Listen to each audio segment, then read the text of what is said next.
बहुत बहुत स्वागत है आप सभी का आज बलराम संदेश के 27वें वेबिनार में।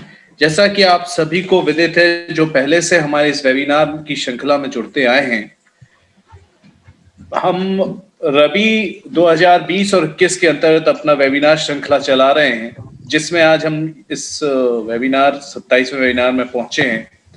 आज हम जिस इनोवेटिव नई फसल कह सकते हैं या एक नया नवीन नवाचार है कृषि का, जिसके बारे में आज हम आपके मध्य चर्चा करेंगे, जिसके लिए हमारे विशेषज्ञ भी यहाँ उपस्थित हैं। उनका परिचय हमारे अन्य team members Shri Shiv sir देंगे। उसके साथ ही ये एक ऐसी फसल है पर्ल, जिसको हम मोती कहते हैं, जिसके बारे में बहुत सी बातें आपने बहुत जगह पढ़ी होंगी, जानी होंगी। हमारे द्वारा ये निर्णय लिया गया बलराम संदेश के द्वारा कि इस विषय को हम लोग एक, क्योंकि इनोवेटिव है, एक नया है और बहुत कम इसका भी प्रचलन शुरू हुआ है, तो ये मेरा अनुरोध रहेगा सभी पार्टिसिपेंट से कि कृपया कर इसकी प्रॉपर ट्रेनिंग लेकर इसको अपने विवेक के आधार पर आप शुरू करें, क्योंकि हम लोग ये एक विधा है, इसलिए इसको लेकर आपके बीच उपस्थित हुए हैं, जिससे आप लोग उसको समझ पाएं, जान पाएं और समझ सकें कि किस तरह से इसमें बढ़ा जाता है। यही हम लोगों का मैंने उद्देश्य भी रहा है। यही हम लोगों का ये 27वां वेबिनार में भी यही उद्देश्य है कि आप तक नई नई विधाएं पहुंचें, पर इसके करने का निर्णय आप अपने विवेक से लें और अनुभव के आधार पर समझ कर करें। और इसी श्रृंखला को बढ़ाते हुए मैं हमारे जो मुख्य प्रेरणा हैं, हमारे जो संस्थापक हैं, डॉक्टर देवेंद्र कुमार प्यासी साहब से निवेदन करूंगा कि वो बलराम संदेश के बारे में हमें कुछ जानकारी दें, और तदुपरांत मैं शिव सर से निवेदन करूंगा कि वो हमारे बीच हमारे जो मुख्य वक्ता हैं श्री प्रवीण मालवानी जी, उनका परिचय दें, और आज उनके साथ जो सह वक्ता हैं, उनकी जो बहुत बड़ी सहयोगी हैं, उनकी पत्नी कुलंजन देवी मालवानी जी, जो उनके साथ कंधे से कंधा लगाकर उनके इस वेंचर में, इस नवाचार के कृषि में रही हैं, उनका परिचय देते हुए शिव सर फिर हम हमारे मुख्य वक्ता शुरू करेंगे। तो मैं आमंत्रित करूंगा हमारे बीच डॉक्टर देवेंद्र कुमार प्यासी साहब को। Over to you sir. स्वागत। धन्यवाद सौरभ जी। आज के मोती पालन अतिरिक्त आय का एक बेहतर जरिया है, और इस विषय में मैं विगत 5 साल से पहले जो है अशोक मानवानी जी से बायोवेद शोध संस्थान इलाहाबाद में मुलाकात हुई थी, और हमने इनके किए हुए कार्यों को देखा था। साथ ही साथ विगत इतने सालों में जो है नवाचार खेती पे जो भी किए गए, उसको देखते हुए यह आवश्यक था कि कुछ इस दिशा में भी प्रयास किए जाए कि अतिरिक्त आय के रूप में जिन किसानों के पास पहले से ही तालाब, मोती पालने के लिए तालाब खोदना उचित नहीं है, लेकिन यदि आपके पास संसाधन, प्राकृतिक संसाधन, पर्याप्त पानी की व्यवस्था है, स्वच्छ पानी आपके पास उपलब्ध, तो अतिरिक्त आय के रूप में आप पालन को जो है एक नए नवाचार के रूप में ले सकते हैं। तो मैं स्वागत करता हूं आज के हमारे मुख्य वक्ता श्री अशोक मानवानी जी का, जो राष्ट्रीय स्तर के जो है मोती पालन के विशेषज्ञ हैं और ट्रेनर हैं। कई अभी इनका परिचय आपको हमारे जो है डॉक्टर शिव साहब देंगे। साथ ही साथ उनकी धर्मपत्नी जी का भी मैं स्वागत करता हूं, जो आज की सहवक्ता होंगी इस कार्यक्रम की, इस वेबिनार की। जहां तक संस्था के परिचय की बात है, बलराम संदेश जो है किसानों एवं वैज्ञानिकों का प्रगतिशील, हमारे जो किसान है जो नित्य नए नवाचार करते हैं उनका, और साथ ही साथ हमारे साथी वैज्ञानिकों का एक समूह है, जिसके माध्यम से देश के विभिन्न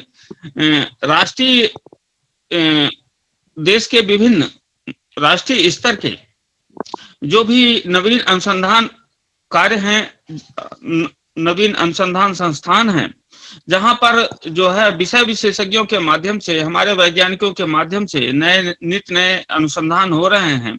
साथ ही साथ हमारे जो है कृषि विश्वविद्यालयों में होने वाले अनुसंधान हमारे कृषि विज्ञान केंद्रों के माध्यम से, साथ ही साथ हमारे एनजीओ के माध्यम से एवं हमारे प्रगतिशील किसानों के माध्यम से नित्य नए नवाचार जो खेती को बेहतर बनाने के लिए किए जा रहे हैं, इन सभी प्रकार के अनुसंधान की जानकारी के लिए एक समुचित प्लेटफॉर्म प्रदान करना ही इस संस्था का उद्देश्य है, जिसके अंतर्गत सोशल मीडिया के माध्यम से, सोशल मीडिया का बेहतर उपयोग करते हुए, आज सूचना प्रौद्योगिकी का जमाना है जिसमें जो है हमारे इंटरनेट के माध्यम से हम जो है आपस में जानकारियों का आदान प्रदान बड़ी आसानी से कर सकते हैं अपनी जगह पे बैठे हुए।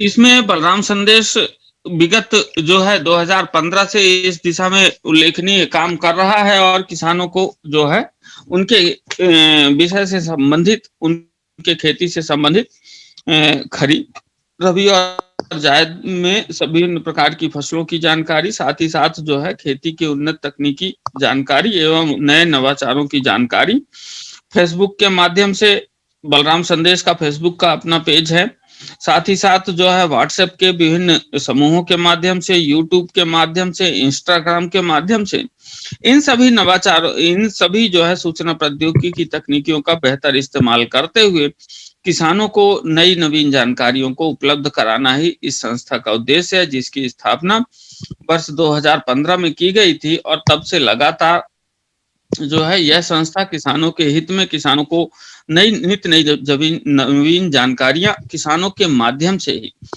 संस्था के अधिकतम प्रतिनिधि जो है, जो टीम बलराम है, उसमें अधिकतम लोग हमारे खेती के जो है विशेषज्ञ हैं और साथ ही साथ उनका वर्षों का अनुभव है, जिनका सदुपयोग करके हम किसानों को जानकारी प्रदान उपलब्ध करा पाते हैं। तो मैं शिव सर को आमंत्रित करता हूं कि आज के हमारे जो मुख्य वक्ता हैं श्री अशोक मानवानी जी, साथ ही उनकी धर्मपत्नी कुलंजन देवी जी मानवानी का स्वागत करता हूं और शिव सर को आमंत्रित करता हूं कि आज के हमारे जो मुख्य वक्ता हैं, साथ ही साथ सहवक्ता हैं कुलंजन देवी जी, तो उनका जो है परिचय दें जिससे कि हम आज के कार्यक्रम को आगे बढ़ा सकें। Over to Shiv sir. बहुत बहुत शुक्रिया डॉक्टर साहब। आज की इस 27वीं वेबिनार में मैं सभी पार्टिसिपेंट्स का, फार्मर्स, स्टूडेंट्स, वैज्ञानिक लोग सभी का स्वागत करता हूं। जैसे सभी को ज्ञात है कि खेती और खेती से जुड़े हुए व्यवसाय पर बलराम संदेश नई नई विधाओं को वेबिनार के थ्रू आप लोगों के बीच में लाते रहते हैं। तो ऐसे ही आज मोती की खेती या पल्प फार्मिंग के बारे में हमारे बीच में हमारे गेस्ट हैं मिस्टर अशोक मानवानी जी व उनकी धर्मपत्नी कुलंजन दुबे मानवानी जी। इन्होंने ये अकोला महाराष्ट्र से हैं और एक फार्म भी इन्होंने डेवलप की हुई है जो इंडियन पल्प कल्चर के नाम से है, जहां पर ये पिछले 15 वर्षों से बहुत ही गहन अध्ययन करके और लोगों को अच्छी खेती या अच्छी आय के लिए पल्प की खेती के बारे में समझाते हैं, बताते हैं और उनको कल्चर भी अवेलेबल कराते हैं।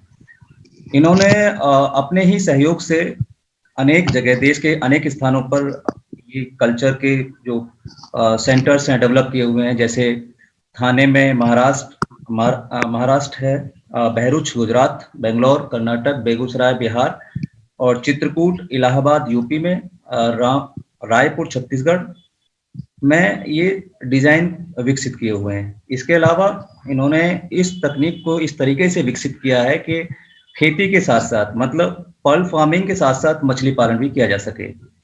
सबसे अच्छी बात यह है कि इन्होंने इतना गहन अध्ययन करने के बाद सरकार ने और जो भी इनसे जुड़े हुए रिसर्च सेंटर्स हैं, मानवानी जी को काफी सारे अवार्ड भी दिए हैं।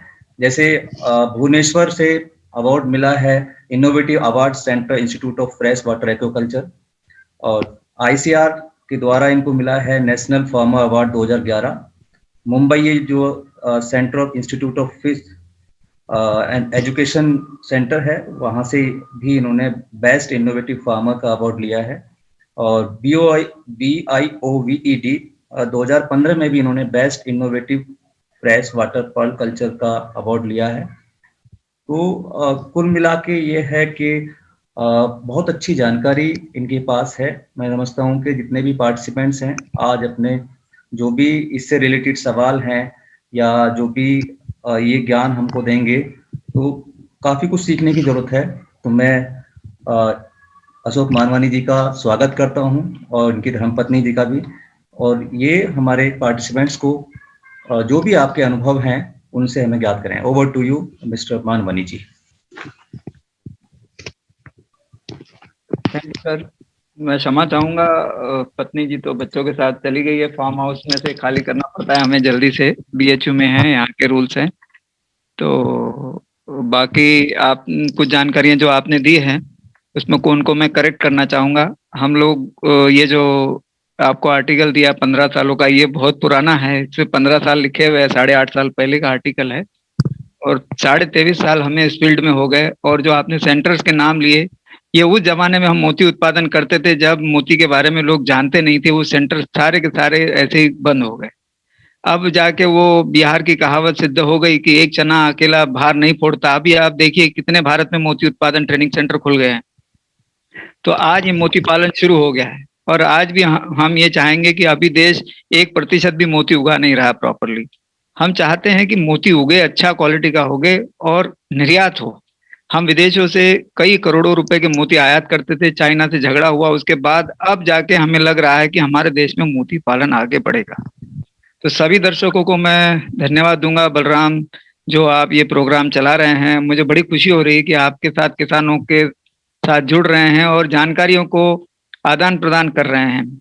और एक सत्य बात ये भी कहूंगा कि मैं 23.5 साल होने के बावजूद मैं इसमें 10% भी जानता नहीं मोती पालन में, क्योंकि भारत में 52 प्रकार की सीपियां हैं, ऐसे अंग्रेजों ने लिखा था। अब मेरी खुद की खोज की मैं समझ रहा हूँ 300 से ज्यादा सीपियां हमें प्राप्त हुई है। तो सोचिए 300 से प्रकार अगर ज्यादा हैं, उसको करने में कितना जीवन लगेगा।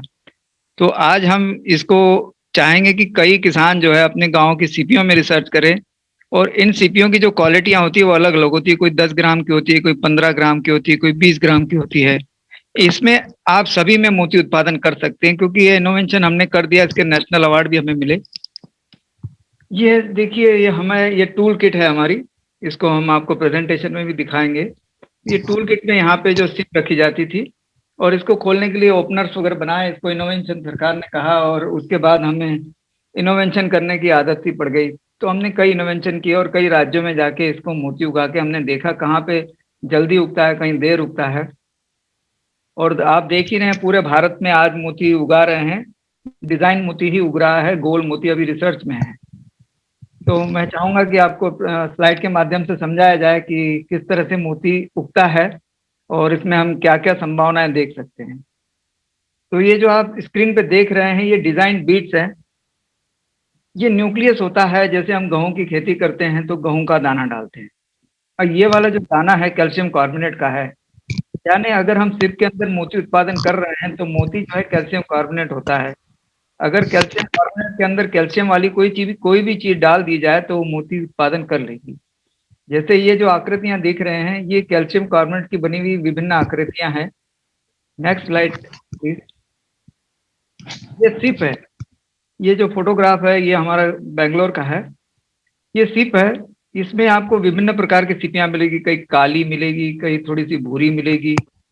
इनके अंदर जो है सिप देख रहे हैं, एक सिप वहां पे खुला हुआ पड़ा है, इसके अंदर जैसी शाइन होगी वैसा ही मोती आएगा। आजकल आपने यूट्यूब के माध्यम से देख रहे होंगे कि कई लोग जो है उसमें रंगीन मोती पाल रहे हैं। ऐसा ऐसा कुछ सत्य नहीं है मेरे हिसाब से। बाकी रात को मोती डाल के वीडियो बना के सुबह दिखाया जाए वो अलग बात है, लेकिन सत्यता यही है कि जो सिप के अंदर की जो चमक होती है उसी से ये मोती बनता है। और ये जीव जो है जीवित जीव जो ही बनाता है। और जो हम लोग मोती उत्पादन कर रहे हैं इतने सालों से, हम लोग इसको नेचुरली करते हैं, इसको सिप को हम मारते नहीं हैं। सबसे पहले हम इन सीपियों को लोकली ढूंढते हैं। आपने देखा होगा आजकल कई राज्यों में जहाँ सिप नहीं भी होता है वहां भी लोग कर रहे हैं। इसको मैं सही नहीं समझता, क्योंकि वहां पे हम सिर्फ लेके जाते हैं तो ट्रेवलिंग का उसको प्रेशर होता है, वहां पे वो ब्रीड नहीं हो पाती हैं। तो इसके लिए अगर मेरा सबसे रिक्वेस्ट यही है कि जैसा जो मछली पालते हैं उन्हीं तालाबों में अगर आप मोती पालेंगे या सिप पालेंगे तो आपके सिप बहुत ज्यादा हो जाएंगे। उन्हीं सीपियों को आप मोती उत्पादन में उपयोग करिए तो ज्यादा अच्छा रहेगा। लोग खरीद के करते हैं, मैं ये चाहूंगा कि सबसे पहले सिप को खोजा जाए। आप सिप को खोजेंगे कैसे? आप अपने नियर बाय जंगलों में, गांव में जाइए, देखिए उन गांव वालों से बात करिए कि ये सिप कहाँ मिलता है। वो बताएंगे आपको कि वहां जाइए, वहां जाइए। कई राज्यों में इन सीपियों के पैसे भी नहीं लेते हैं, हमने कई कलेक्शन कराए हैं। तो इन सीपियों के लोग पैसे भी नहीं लेते, क्योंकि ये मेडिसिन वैल्यू माना जाता है इसको। तो सबसे पहले अपने राज्यों की सीपियों का पता किया जाए, उन सीपियों के अपने तालाबों में रखा जाए, वो अब वहां पे हेबिटाइट हो जाती हैं, उसके बाद उसका ऑपरेशन वगैरह किया जाए तो अच्छा रहेगा। सेकंड स्लाइड चलाइए प्लीज। हाँ सर, ये देखिए, ये हमारा गुजरात का ही फोटोग्राफ है। जब आपको एक सिप मिल जाती है, देखिए उस जमाने का ये फोटो है, आज से 20 साल पहले का। मुझे तैरना भी नहीं आता था, तब भी मैं कूद जाता था। पर यही हमारी, मतलब हमें कई लोग कहते हैं कि आपने इतने साल हो गए हैं, क्या कमाया? तो मैं यही कहता हूँ कि जो मैंने ढूंढ लिया वही ये कमाई है हमारी, कि हम लोग सीपियों के प्रकार ढूंढ लिए, सीपियां कितने मोती दे सकती है, 1 2 4, ये पता कर लिया, यही एक बड़ा धन होता है। आज उसी धन के माध्यम से मैं चाहूंगा कि हम सब लोग उसका फायदा लें। भारत तब तरक्की कर सकता है जब हम मिलके चले। कई एक ये भी बात है, आपने हमारे परिचय में कहा कि कई लोगों को सिखाया हमने। जितने ज्यादा लोगों को सिखाया मैंने, मुझे नहीं लगता वो कर रहे हैं। वो ज्यादातर ट्रेनिंग दुकान खोल के बैठ गए हैं, उसमें उनको 2 4 लाख रुपए रोज की कमाई हो रही है, वो उसी में लग गए। खेती करने का कोई उनको इंटरेस्ट कम ही रहता है कि भैया जंगल में कौन जाएगा, सिर्फ पकड़ने जाएंगे तो सांप हाथ में आ जाएगा। तो लोग है ना, डरते हैं। डरना नहीं है, कोई जीव किसी को नुकसान नहीं करता, हमने इतने साल बिता दिए। तो आपको इसमें डरना नहीं है। सिप भी बहुत डरता है बेचारा, उसको हाथ लगाए तो बंद हो जाता है। तो ये बहुत प्रिय प्राणी है। और हम जो मोती उगाते हैं उसको हम सिप को मारते नहीं हैं, हम उसके अंदर दाना जरूर डाल देते हैं। जब वो मर जाता है तब वो मोती छोड़ जाता है। इसके कुछ फोटोग्राफ्स मैं आपको इसी स्लाइड के माध्यम से देखने को मिलेगा। और दूसरे बार मैं क्षमा मांग चाहता हूँ कि ये जो आपको स्लाइड दिखाई जा रही है, असल में हम बना ही नहीं पाते, इतना समय नहीं होता है। ये भी स्लाइड 8 साल पुरानी है, तो इसमें जो फोटो है वो पुराना ही है, नए फोटो अटैच करने का समय नहीं मिल पाता है। तो उसके लिए भी मैं एक बार और क्षमा चाहता हूँ कि नए फोटोग्राफ के लिए आप व्हाट्सअप कर दीजिएगा, हम फोटो भेज देंगे। सर आगे स्लाइड बढ़ाई जाए सर। हाँ सर, इस देखिए सर, सिप पकड़ने के लिए कोई इतना ज्यादा डूबना भी जरूरी नहीं है। ये कम पानी में आपको मिल जाता है आसानी से। अगर आप किनारों में देखेंगे तो किनारों में उसके कवच मिल जाते हैं, और कवच के आधार पर हम पता कर लेते हैं कि ये सिप जो है नदी में है, पानी में है। उसकी वजह से आपको कोई डूबने की जरूरत नहीं है। किसी भी गांव वाले को कह देंगे तो वो आपको जल्दी से ही आपको सिप निकाल के दिखा देगा कि ये वैरायटी यहाँ पाई जाती है। Second slide please. ये बेंगलोर का है फोटोग्राफ। देखिए इतने से कम पानी में सिप मिल जाते हैं। ये रेंगते रहते हैं और सुबह के टाइम थोड़ा आगे आ जाते हैं, अगर धूप होती है तो फिर ये अंदर की तरफ बढ़ते हैं। आप इस फोटोग्राफ से क्या सीखेंगे? इस फोटोग्राफ से देखेंगे कि इसका जो पानी का रंग है, इस रंग के आधार पे आप देख सकते हैं कि ये पानी में, ऐसे पानी में सिप अवश्य मिलता है। तो हमने भी कई साल से ये देखा कि कहाँ कहाँ जाते हैं तो हम पानी को देखते हैं, सिप का हमें पता नहीं चलता। ढूंढते ढूंढते हमें पता चल जाता है कि ये सिप यही है, क्योंकि उसका पानी का रंग हमें पकड़ में आ गया है। आगे का स्लाइड प्लीज। हाँ, अब देखिए ये 1 1.5 घंटे में हमने ये सिप निकालते हैं, इतने सिप मिल जाते हैं। इसमें कोई बड़ा वो नहीं है कि आपको ये सिप ढूंढने के लिए बड़ा मशक्कत करना पड़े। ये बड़ी आसानी से एक जगह हजारों सिप मिल जाते हैं। और अगर आप इन सीपियों को अपने नेचुरल तालाब में ले जाएं तो ये आपको ब्रीड भी कर देंगे। लेकिन आप अगर प्लास्टिक वाले पॉन्ड्स को ले रखेंगे, सीमेंट में रखेंगे, बाल्टी में रखेंगे तो ये ब्रीड नहीं कर पाएंगे, उल्टा ये मर जाएंगे। क्योंकि एक सिप को फिल्टर करने के लिए 30 लीटर पानी की आवश्यकता होती है। तो आप समझ गए होंगे कि हम घर में क्यों ना करें।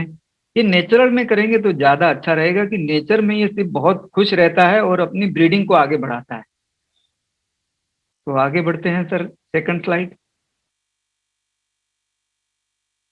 अच्छा, इन सीपियों को लाके क्या करना है, एक मिट्टी के गड्ढे में गड्ढा बना दीजिए। ये हमारा भरूच का है, 2009 में हमने भरूच में मोती उगाए थे। तो ये जो आप सेंटर देख रहे थे, जो हमारा परिचय दिया गया था उसके लिए कि यहाँ यहाँ इनके सेंटर थे, हमारे कोई सेंटर नहीं है। हम किसान हैं, एक जगह से हटे कि वहाँ का सेंटर बंद हो जाता था। उस जमाने में मोती लोग नहीं उगाते थे। आज जो है ये नेट का जमाना है, तो आज लोग जुड़ते हैं, कहते हैं कि हम आपका वो सेंटर देखना चाहते हैं। तो अगर वो 10 साल पहले कांटेक्ट किए होते तो हम उनको कहते यही सेंटर आप संभाल लो। तो ये वाला जो सेंटर है हमारा भरूच का, इसमें जो सिप है, इनको हमने एक खड्डे में रखा था मिट्टी के। ये क्यों रखते हैं, क्योंकि जब भी आपको ऑपरेशन करना है तो यहीं से आपको कलेक्शन सेंटर से उठा के 100-150 रोज ऑपरेशन एक व्यक्ति आसानी से कर सकता है। तो मिट्टी का अगर आप बना देंगे तो ये बड़ी खुशी से रहते हैं, चाहे 6 महीने, 7 महीने, 8 महीने, इसको कुछ नहीं होता है। लेकिन जैसे ही अगर आप सीमेंट में रखेंगे तो वो तिलमिला उठता है, उसका क्लाइमेट चेंज हो जाता है, वो रेंग नहीं सकता, वो चल नहीं सकता, वो क्या खाएगा। मिट्टी में न्यूट्रिएंट्स मिलते हैं, जैसे कहते हैं सुपर सिंगल फास्फेट हुआ, या इनमें जो न्यूट्रिशंस होते हैं ये इनको मिलते हैं, या एनपीके। तो ये न्यूट्रिशन इनका क्या है, इसमें होता है ये कि एल्गी ये खाते हैं। अगर ये मिट्टी में न्यूट्रिशन रहेगा तो एल्गी डेवलप होता है, और ये एल्गी उसको फ्री में मिलता है। आपको कुछ नहीं करना है, सिर्फ मिट्टी में रखना है। पानी की जो है लेवल 1 फीट तक बढ़ा के रखिए। Next slide please. ये देखिए सिप के, ये बड़ा सिप है और ये जबलपुर का सिप है। जबलपुर में बड़े सिप मिलते हैं। जबलपुर से 10 किलोमीटर जो है आप झांसी की तरफ बढ़ेंगे तो ये सिप वहां हमने पाए थे। ये बड़ा सिप है, इसका वजन जो है 150 ग्राम होता है। 150 से 200 ग्राम भी होगा, लेकिन ये 150 के अंदर ही है। तो बड़े सिप भी होते हैं, इनमें हम अभी 4 से 6 मोती उगाने का प्रयास कर रहे हैं। तो वैसे तो कॉमन ही 2 ही मोती उगाए जा रहे हैं, लेकिन वो हम ज्यादा डाल देते हैं, न्यूक्लियस आपस में चिपक जाते हैं। Next slide please.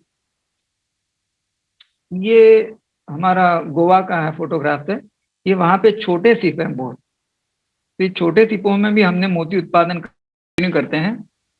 हाँ जी, हाँ जी, प्लीज। हाँ सर, ये जो है इसको हम आधे ट्रे में रखते हैं बिछा के। जैसे सिप का जो मुंह है ऊपर की तरफ रहता है और आधा पानी रहता है ट्रे में, इससे ये खुलता है। इसको खुलते ही पहले इसको एनेस्थेसिया दिया जाता है, यानी बेहोशी की दवा दी जाती है। अब आप ये एक बात और मैं यहाँ बताना चाहूंगा, मुझे इंग्लिश नहीं आती है और मुझे सिंगापुर में साइंटिस्ट बना के भेज दिया गया था। तो सिंगापुर में जब मुझे कहा गया कि आप यहाँ पे साइंटिस्ट बनने आए हैं तो आप ये बताइए कि ये सब्जेक्ट किस फील्ड का है, तो मैंने कहा ये तो जूलॉजी का है। तो उन्होंने कहा बस हम आपको साइंटिस्ट बनाने को तैयार हैं, बस जूलॉजी का स्पेलिंग लिख के दिखा दीजिए। तो मैंने जूलॉजी के स्पेलिंग में एक 0 कम लिख दिया, यानी ओ होता है वो कम लिख दिया है। तो इसने कहा कि बताइए इस बंदे को तो जूलॉजी का लिखना भी नहीं आता, तो हम इसको साइंटिस्ट कैसे बनाएंगे हम अपनी कंट्री में। तो फिर मैं वहां से वापसी कराया। तो चलिए आगे बढ़ते हैं नेक्स्ट स्लाइड की तरफ। ये भी हमारा 2001 का फोटोग्राफ है मैडम का। ये टूल किट तब उस जमाने में 40,000 रुपए की विदेशों से आती थी। फिर इसकी डुप्लीकेटिंग कोचीन में बनी, यहाँ पे कलकत्ता में बनाई गई। ये टूल किट को हमने चेंज कर दिया। यही जो आप देख रहे थे उनके पास है, ये देखिए मेरे पास है। 100 रुपए में टूल किट बन जाती है। इसको ऐसा ही सिर्फ रखने के लिए स्टैंड होता है। इसके लिए इनोवेटिव अवार्ड भी हमें प्राप्त हुआ। Next slide. मैडम का ही फोटोग्राफ है ये। देखिए ऐसे ये हमारा उडुपी का ही फोटोग्राफ है। तो ये पहली बार मैडम ने एप्रॉन पहना था, क्योंकि हमें ऐसी चीजें मिली नहीं कभी कि हम ज्यादा रिसर्च फंडिंग कर सकें। हमें रिसर्च फंडिंग पहली बार अभी मिली है, और बीएचयू बनारस हिंदू यूनिवर्सिटी में मिली है, जिसके लिए भारत सरकार, प्रधानमंत्री का हम धन्यवाद देते हैं, जिन्होंने हमें इसके लिए मौका दिया कि इस देश को आगे बढ़ाना है तो रिसर्च करना पड़ेगा, लैब बनानी पड़ेगी। और आज हम अच्छा काम कर पा रहे हैं सरकार की बदौलत, आईसीआर की बदौलत। तो ये जो मैडम को देख रहे हैं हाथ में सिप पकड़ते हुए, एक ओपनर है इनके सिप को खोलने वाला। ये ओपनर हमने बनाया इसी के लिए ही जो हमें सीफा से और आईसीआर से अवार्ड मिला। ये इनोवेशन हुआ कि ये सिप को ज्यादा न खोल पाए। आप देख रहे हैं नेट के माध्यम से लोग जो है किसी पकड़ से अगर खोल रहे हैं, ये गलत है। उसको जो है कम खोलना चाहिए और नेचुरल वे से खुलेगा तो ही अच्छा है। अगर वो नहीं खुलता है तो उसको जबरदस्ती आप सिप को ना खोलें। Next slide please.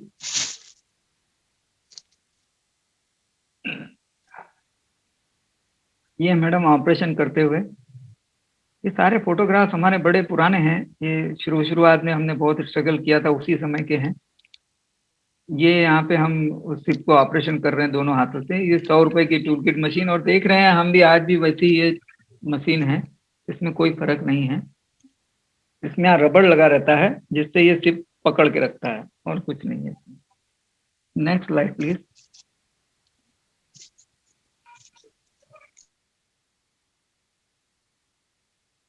तो ये देख रहे हैं सर, इसमें जो शिप को खोलने वाला एक जो आप ओपनर ध्यान दीजिएगा, इस ओपनर से ही वो शिप को ज्यादा नहीं खोलता है, इसीलिए हमें इनोवेटिव अवार्ड प्राप्त हुआ। इस शिप को कम खोलते हुए हमने इस ओपनर को बनाया, और ये ओपनर बड़ा काम कर गया, और इसमें शिप मरा नहीं। पहले शिप की मोटिलिटी बहुत ज्यादा होती थी, और क्योंकि वो ओपनर जो था वो विदेशी था। अब ये भारतीय जो है, आप लकड़ी भी लगा सकते हैं, इसको कैसा भी हो कम खोलना है शिप को। इसी वजह से देख रहे हैं आज भारत में मोती पालन शुरू हो गया, क्योंकि इसको कम खोलने का तरीका ही हम बोलते थे कि ज्यादा न खोलिए, ये एडक्टर मसल्स होते हैं, इसके कट जाते हैं, फट जाते हैं, जिससे शिप मर जाता है। तो नेक्स्ट स्लाइड में चलेंगे। ये देखिए, भारत सरकार जो है मोती पालन को क्यों बढ़ावा दे रही है। मोती पालन से जो है तालाबों का निर्माण होगा। अगर आप ये सोचते हैं सीमेंट में कर लें, बकेट में कर लें, तो बताइए भारत सरकार ने जो ये सोचा है कि मोती पालन को हम आगे बढ़ाएं, तो सरकार की जो इच्छा है ये कि वाटर लेवल बढ़ जाए। वाटर लेवल बढ़ेगा तो गर्मियों में भी कुछ लोग खेती कर पाएंगे, सब्जी उगा पाएंगे, रोजगार बढ़ेगा। अगर हम लोग सीमेंट के इसमें करेंगे तो हमारा जो है सीमेंट कंक्रीट तो हमारे शहर बन ही रहे हैं, अगर हम खेतियों में भी सीमेंट का उपयोग करेंगे तो बताइए। तो इसके लिए भारत सरकार के दो उद्देश्य हैं, एक तो रोजगार बढ़े, और जो है सीमेंट का यानी नेचुरल जो है वाटर बॉडीज बने। तो सबसे बड़ी बात यह है कि अगर आप मोती पालन करना चाहते हैं तो नेचुरल वे से जाइए। मछली पालन के लिए तालाब बनाया है, खेती के लिए तालाब बनाया है आपने, तो उसमें आप करिए। ये एक संलग्न व्यवसाय है, न कि स्पेशल व्यवसाय। अगर आप ये सोच रहे हैं स्पेशल व्यवसाय है, तो स्पेशल में नहीं आएगा अभी, क्योंकि भारत में चाइना जैसी पॉलिसी अभी डिक्लेयर नहीं हुई है। चाइना में जब मैं गया था तब मैंने देखा कि वहां पे ऐसा होता है कि लोग ऑपरेशन किए हुए सिर्फ देते हैं रखने के लिए, दूसरों को भाड़े से रखने के लिए देते हैं, और फिर वापस खरीद लेते हैं। और वहां पे जब फूड इसका जो मसल्स फूड वगैरह है सब वो दिया जाता है। हमारे यहाँ अभी इतना बड़े स्केल पे काम नहीं हुआ है। कॉपी पेस्ट में लोग ये भूल जाते हैं कि कई चीजें कॉपी पेस्ट नहीं की जा सकती। अब देख ही रहे सब लोग कॉपी पेस्ट कर रहे हैं, लेकिन उसमें कई चीजें वो भूल जाते हैं, और ना ही हम जैसे लोग भी हैं, इसमें हमारी भी बड़ी गलती है। मैं इतना बड़ा ज्ञाता होने के बावजूद कोई रिसर्च ट्रेनिंग सेंटर नहीं खोल रहा हूँ। क्यों? लोग कॉपी पेस्ट में ज्यादा विश्वास करते हैं। आइए कॉपी करें और बस दुकान खोल लें उसकी। कोशिश करिए प्रैक्टिकल करने की, और जो भी प्रैक्टिकल सहयोग चाहिए आपको, हम आपको सपोर्ट करेंगे। आइए सीखिए। सीखने जैसे मुझे किसी ने नहीं किया तो मुझे इस बात का दुख होता है कि मुझे नहीं किया, क्या कोई और नहीं करना चाहिए? आज भारत में कई लोग करना चाहते हैं। किसको भी सीखना हो, करना हो, हम सपोर्ट करते हैं। आप अपना नाम भी ना बताएं तो भी हम सपोर्ट करते हैं। ऐसा नहीं है कि आप बताएंगे कि मैं यहाँ से बोल रहा हूँ। कहीं भी हो, कोई भी हो, मेरे से कोई बात करता है, मैं उसको यही कहता हूँ हम पूरा सपोर्ट करेंगे। हाँ, उससे वो निगेटिविटी में मत लीजिए आप। लोग ये कहते हैं सपोर्ट करेगा तो आज नहीं 2 साल बाद लेंगे, तो ये गलत हो जाता है। हम सपोर्ट करने को तैयार हैं आपका। जो भी करना चाहें फोन करिए, वीडियो कॉल करिए। ये सेशन रात को हो रहा है, अगर ये सेशन दिन में होता तो मैं आपको पूरा अपना फार्म दिखाता कि देखिए ऐसा फार्मिंग हमारा हम लोग करते हैं। तो चला जाए नेक्स्ट स्लाइड की तरफ। पिछली स्लाइड में मैं बता नहीं पाया कि वहाँ वो जो है जाली का रोजगार होता है। ये जाल बनते हैं इसलिए लोगों को रोजगार मिलता है। ये जाली बनने के बाद, हाँ ये वाला, ये लोगों को रोजगार के लिए व्यवसाय है। इसमें सिर्फ ढूंढने वाला काम होता है, जाली बनाने वाला काम होता है। मनरेगा में जो तालाब बनते हैं ये भी एक रोजगार है। तो इस तरह से सरकार का ये उद्देश्य है कि लोगों को रोजगार मिले। अब इन जालियों के जो पैकेट हम बनाते हैं, इनमें सिप को उल्टा रख देते हैं। जैसे सिप में अंदर जो दाना डाला है वो गिरे ना।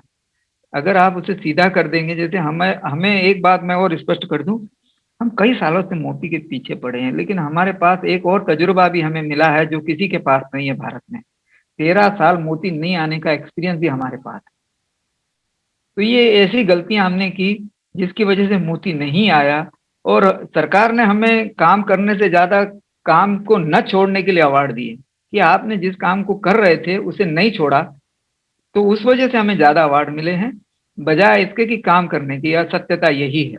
73 अवार्ड मिले हैं, उसमें से कई अवार्ड हमें इसीलिए दिए गए कि आपने काम को छोड़ा नहीं। लोग अपने काम को छोड़ देते हैं। तो ये देखिए, इसमें 2 शिफ्ट रखते हैं हम, एक जाली में 2 शिफ्ट, तो आपको उसमें बीच में ब्लॉक रहता है, उस ब्लॉक को बंद कर देते हैं। Next slide. अब देखिए, कई जालियों में आपने, वैसे ये स्लाइड 8.5 साल पुरानी है, तो कोई बात नहीं, इसमें भी कई चीजें, हम जब लोग ऑपरेशन करते थे तो गांव वाले बड़े परेशान करते थे, शिप को क्यों बांध के रखता, तो रात को अंधेरे में ये काम करते थे हम लोग। और उस समय हमें ये पता नहीं था कि कैसे बांधा जाता है। तो ये हमारा महाराष्ट्र का ही है, थाने डिस्ट्रिक्ट का। तो हमने सीपियों को ऐसे बांधते, 2 की जगह 3 भी बांधते थे, 4 भी बांधते थे, लेकिन इससे मोटिलिटी बढ़ जाती थी। तो हमने जो पिछली स्लाइड थी उसमें दिखाया गया है कि उसमें खुले तरह से हमने बांधना चालू किया कि तो वो मरती नहीं थी सिर्फ। मोटिलिटी इसमें बड़ा एक इशू था कि मृत्यु दर इसका 99% था, जिसको हमने घटा घटा के 80% जो है इसकी मोटिलिटी को कम किया है। अब हम सर्वाइव कर रहे हैं, 80% सर्वाइव, 20% मोटिलिटी अभी हमारा हो रहा है। और इसका जो पाइप देखेंगे, ये फ्लोटिंग पाइप है, यानी जो ड्रिप इरिगेशन के जो वेस्ट पाइप होते थे वो हमने लेते थे, जो कि पहले सरकार ने दिए थे, वितरित किए थे, वही लोग एग्रीकल्चर में यूज नहीं करते थे, तो इसमें हम बांध देते थे, ये पूरी तरह तैरता था। तो ये वाला उसका फोटोग्राफ है। तो आगे बढ़ते हैं। ये वाला जो फोटोग्राफ है 2001 का, महाराष्ट्र की एक नदी है मुरबाड़ करके, तो वहां का ये है। ये नदी में हम मोती उगाते थे, क्योंकि मेरे पास खुद की जमीन न होने की वजह से हम नदी में मोती उत्पादन करते थे। तो ये वाला तो एक बार बाढ़ आई तो सारा निकल गया, लेकिन कुछ उसके जो अटैच पर्ल्स हैं वो हमें प्राप्त हुए, क्योंकि ये जाली में थे और बंधे हुए थे और हमने बांस से बांध के रखे थे। Next slide.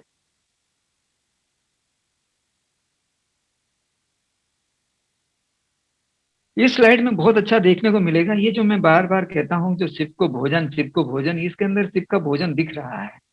ये जो कलर है, ये प्लैंक्टन का कलर है, ये एल्गी का कलर है। अगर आप एल्गी समझ रहे हैं, ग्रीन होता है बहुत सारा, तो ज्यादा ग्रीन एल्गी ये खाता नहीं। आप इसमें देख रहे हैं, ये भरूच का ही है, तो इसमें हम थर्माकोल लगा के इसको फ्लोट करा रहे हैं, यानी सीपियों को बांध के रखा गया है और ये फ्लोटिंग के लिए, यानी उसको ऊपर तैरते रहे, तो इसके लिए हमने इसको थर्माकोल लगाया हुआ है।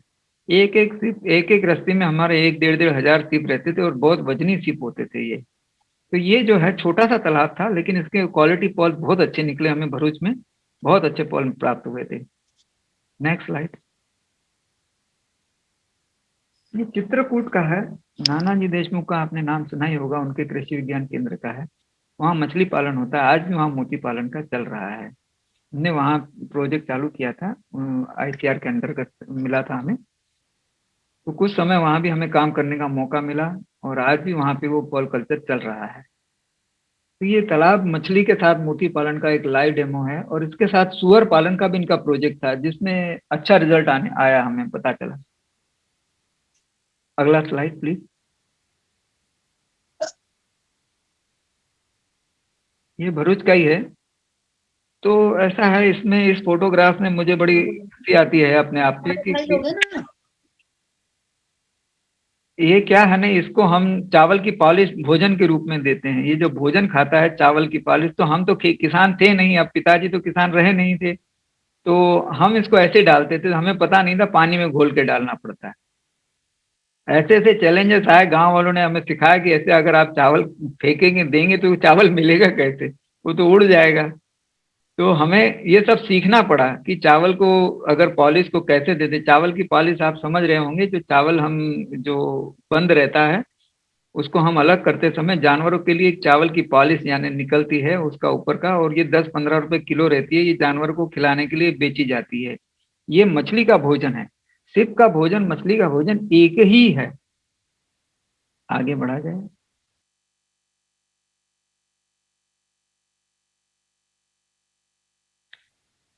और आइए, दूसरा भोजन इसका है गोबर। प्लैंक्टन बढ़ाने के लिए, काई बढ़ाने के लिए गोबर का बड़ा महत्व है। अगर गाय को अच्छा अगर चारा मिल रहा है तो उसका गोबर भी बहुत प्रोटीन युक्त होता है। आजकल आप मोती उत्पादन में जो देख रहे हैं, लोग खाना बेच रहे हैं सीप का भोजन, वो सीप का भोजन नहीं, गोबर का ही पैकेट बना के दिया जाता है। लोगों को पता न होने की वजह से वो लोग खरीद लेते हैं। आप गोबर लीजिए, गाय का गोबर बहुत अच्छा रहता है।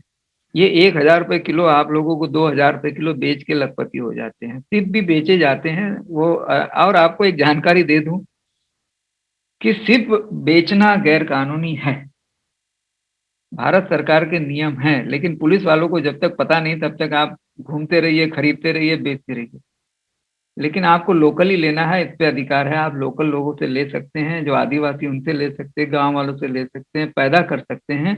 लेकिन आप इधर से उधर सिर्फ को बेचेंगे तो आपको ये गैर कानूनी काम है। इसलिए भी हम लोग ये काम नहीं करते हैं, और न ही मैं कोई किसी प्रकार का रॉ मटेरियल भी बेचता हूँ। आपको जानकारी लगती है, जब भी आप चाहें फोन करके पूछ सकते हैं, चाहे अभी भी पूछ सकते हैं। समय सीमा ध्यान दीजिएगा, 9:30 बजे के बाद हमको चलना है, क्योंकि आज भी कई सेशन हुए हैं मेरे यहाँ भी, कई वैज्ञानिक आए थे, उनसे भी डिस्कस करके करके 7:30 बज गए। Next please.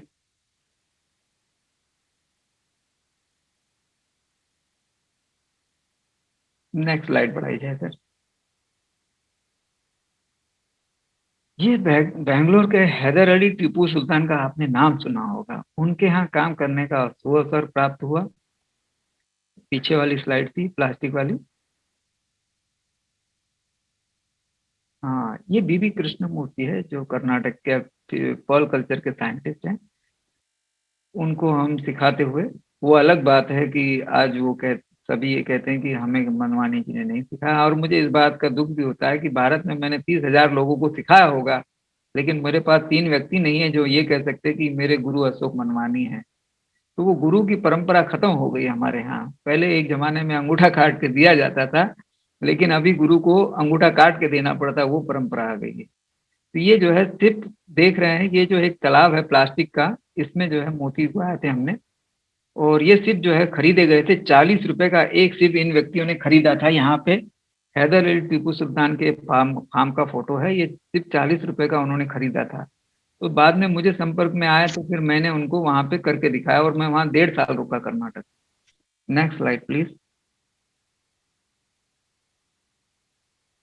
ये चित्रकूट का ही फोटोग्राफ है, ये दिखाई नहीं दे रहा है, इसमें सिर्फ टंगे हुए है, क्योंकि आपको किसी भी रस्सी को ऊपर करेंगे तो सिर्फ जो है आपको दिखने चाहिए, और जो सिर्फ जिंदा रहता है वो बंद रहता है। अगर वो मर जाता है तो खुल जाता है, इसीलिए रस्सियों को बार बार उठा के देखना पड़ता है कि सिर्फ जीवित है कि मर गई है।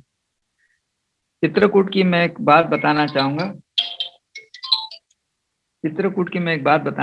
हमने वहां पे बहुत से लोगों को पूछा कि सिर्फ पाया जाता है, उन्होंने कहा कभी नहीं पाया जाता है, हमने जिंदगी में नहीं देखा। तो हमने फिर ढूंढा, हमें फिर इतने सिप मिले कि हमको लगता है कि भारत में सबसे ज्यादा सिप वहीं प्राप्त होते हैं। मैं फोन उठाऊं, पता नहीं आप ही लोगों का हो। हेलो, हाँ सर, बाद में बात करेंगे सर। सॉरी, मैं क्षमा चाहूंगा, मुझे लगा आपकी टीम से ही कोई फोन कर रहा होगा। सर आगे बढ़ा जाए सर। ये बेगूसराय का है, जिसका आपने जिक्र सुना होगा कि प्रधानमंत्री नरेंद्र मोदी साहब ने बताया था कि मोती पालन, मोती उग रहा है बिहार में। ये वही तालाब है जहां हमने मोती उगाया था। ये देखिए इसका पानी कितना अच्छा है, और कितने कम गहराई में भी आप मोती उग गए वहां पे। और यहाँ पे एक अच्छी बात हुई कि हमने यहाँ ब्रीडिंग भी किया था, सिप का ब्रीडिंग किया था।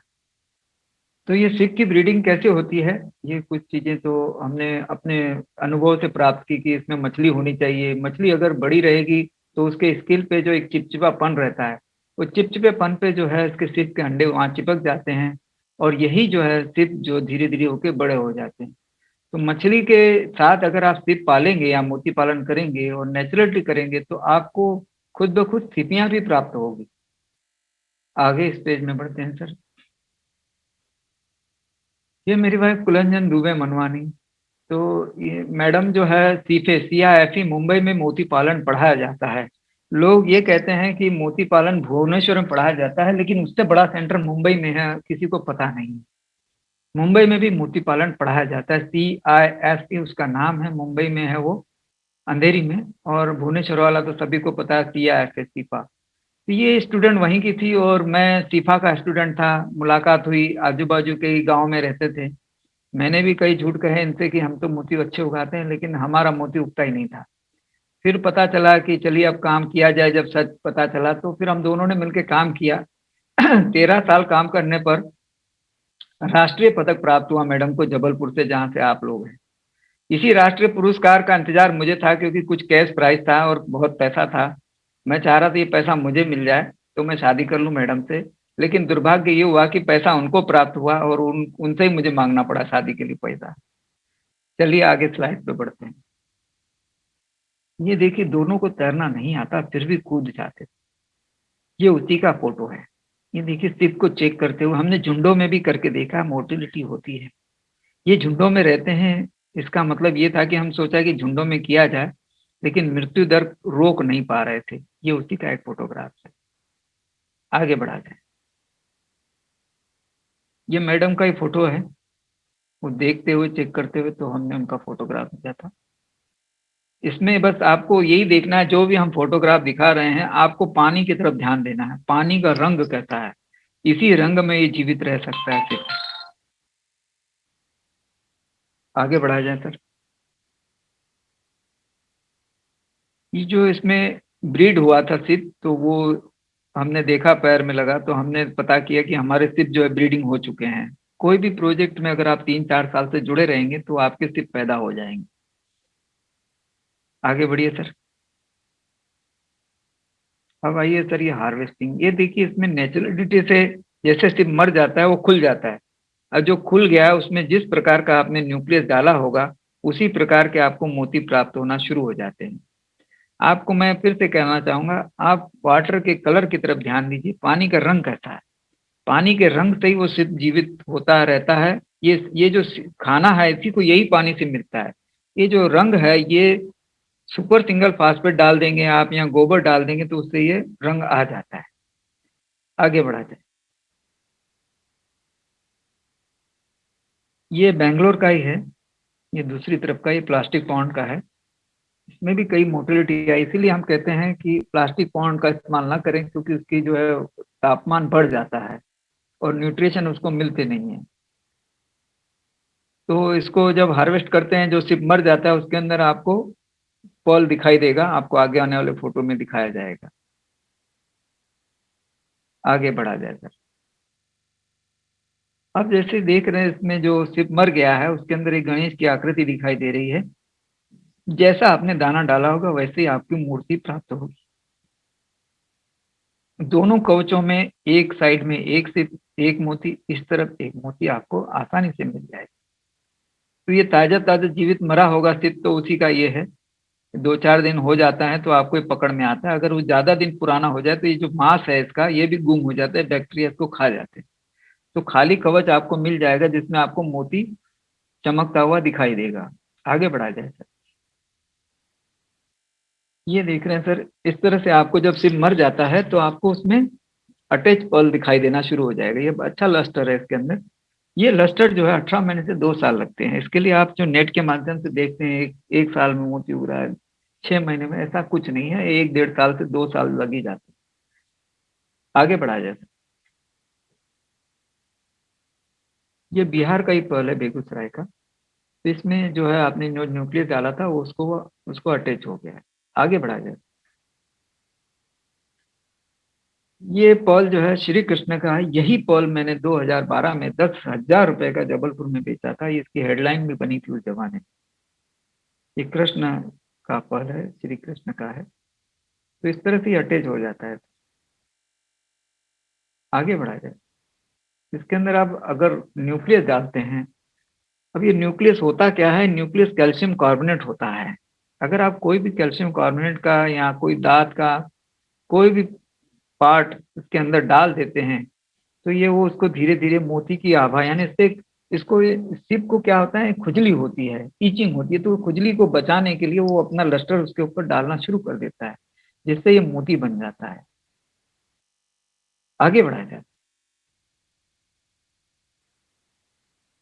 इसमें 2 और एक छोटा दाना भी दिख रहा है। इसमें 3 मोती है। तो ये भी आज से 8-10 साल पुराना है, इसमें 2 मोती हैं और एक छोटा सा वो है। ये वाला है राउंड पर्ल के लिए, जो गोली वाला। अब इसमें इसको यहाँ रोक दिया जाए। अभी देख रहे हैं सर आप लोग, जो पर्ल है वो अभी भी शाइन नहीं करते लोगों के, क्योंकि शाइन पॉलिसी जो है हमारे देश में कोई लैब नहीं, वॉशिंग की कोई लैब नहीं है। जैसे चाइना जापान में वॉश होता है पर्ल, यहाँ वैसा कोई सिस्टम नहीं। कई केमिकल्स के नाम भी पता नहीं है किसी को कि ये किस केमिकल से साफ करना है।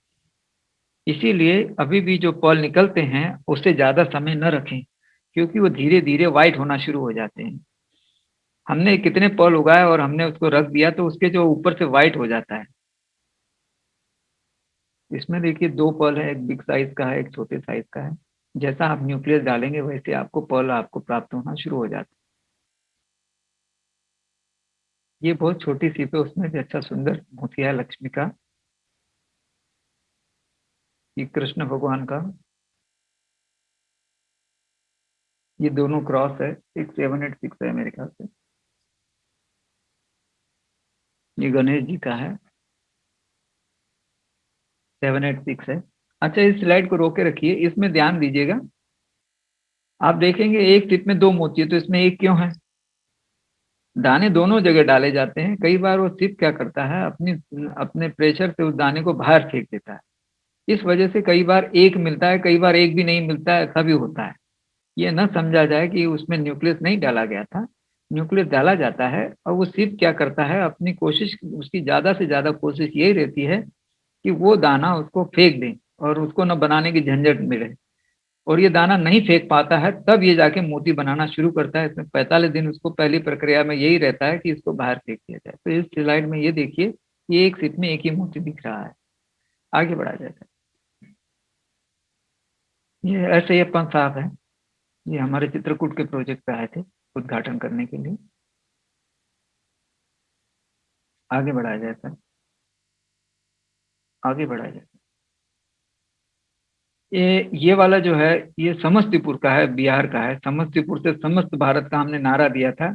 एक व्यक्ति नहीं पूछने आया था कि मोती उगाना है। आज कह रहे हैं कि मोती उगता है बिहार में, लेकिन हमने वहां नारा दिया था तो कोई एक व्यक्ति भी हमसे नहीं मिलने आया था। ये बड़े बड़े अधिकारी तो आ गए, लेकिन किसान कोई इंटरेस्टेड नहीं था। किसान आज कई इंटरेस्टेड हो चुके हैं। उस जमाने में हमने जब 2009-10 में कोशिश की थी, तब का फोटोग्राफ है। ये जो शेल्फ मर जाते हैं, उनके शेल से हम शेल हैंडीक्राफ्ट बनाते हुए कुलंज दुबे मनवानी ने कई इसमें इनोवेशन अवार्ड भी प्राप्त किए हैं। जो शेल मर जाता है, 50% या 60% जो एनिमल मर रहे हैं मोती पालक के, तो उसका यूज जो है शेल हैंडीक्राफ्ट के लिए है। जैसे पहले जमाने में सर, पहले नेटवर्क नहीं था, तब हम इसको बना के बेचते थे। इसमें नेटवर्क बढ़ जाता था क्योंकि इसमें तार का इस्तेमाल होता था। तो कहीं भी ये जो आप एंड्रॉयड फ़ोन के पहले ऐसे छोटे फ़ोन चलते थे, उसमें नेटवर्क प्रॉब्लम होता था। तो ये हमारा बहुत मोबाइल स्टैंड बिकता था। आगे बढ़ा जाए। ये अगरबत्ती स्टैंड है सर, ये दिया है। अगला वाला ये दिया है। ये मोहनजोदड़ो, आपने हड़प्पा की संस्कृति में आप सुना होगा, जो दीपक जलते थे तो सिक के जलते थे, मिट्टी के नहीं जलते थे। मिट्टी के दीपक जो है उसको बनाने के लिए कई ईंधन का जलना होता है। सिप जो है किसी के बिना जले ही सिप का दिया तैयार हो जाता है।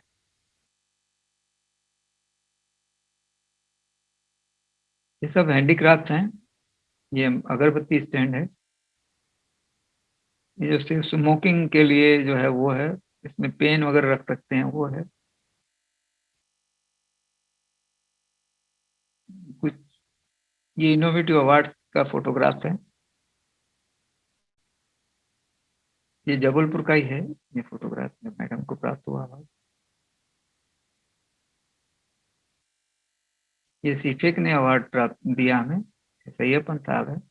ये बायोवेज का अवार्ड है। थैंक यू किसान भाई। बहुत बहुत धन्यवाद सर। आपने जो स्ट्रगल किए हैं, आपने जो इनोवेशन किए हैं, उनका आपने आज बताया।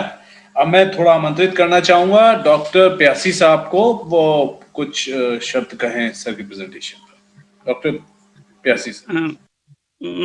निश्चित रूप से मनवानी जी से हुआ हमारा 5 साल पुराना परिचय बहुत ही सार्थक रहा और मैं अपने विश्वविद्यालय की तरफ से भी आपका हार्दिक अभिनंदन करता हूं, स्वागत करता हूं।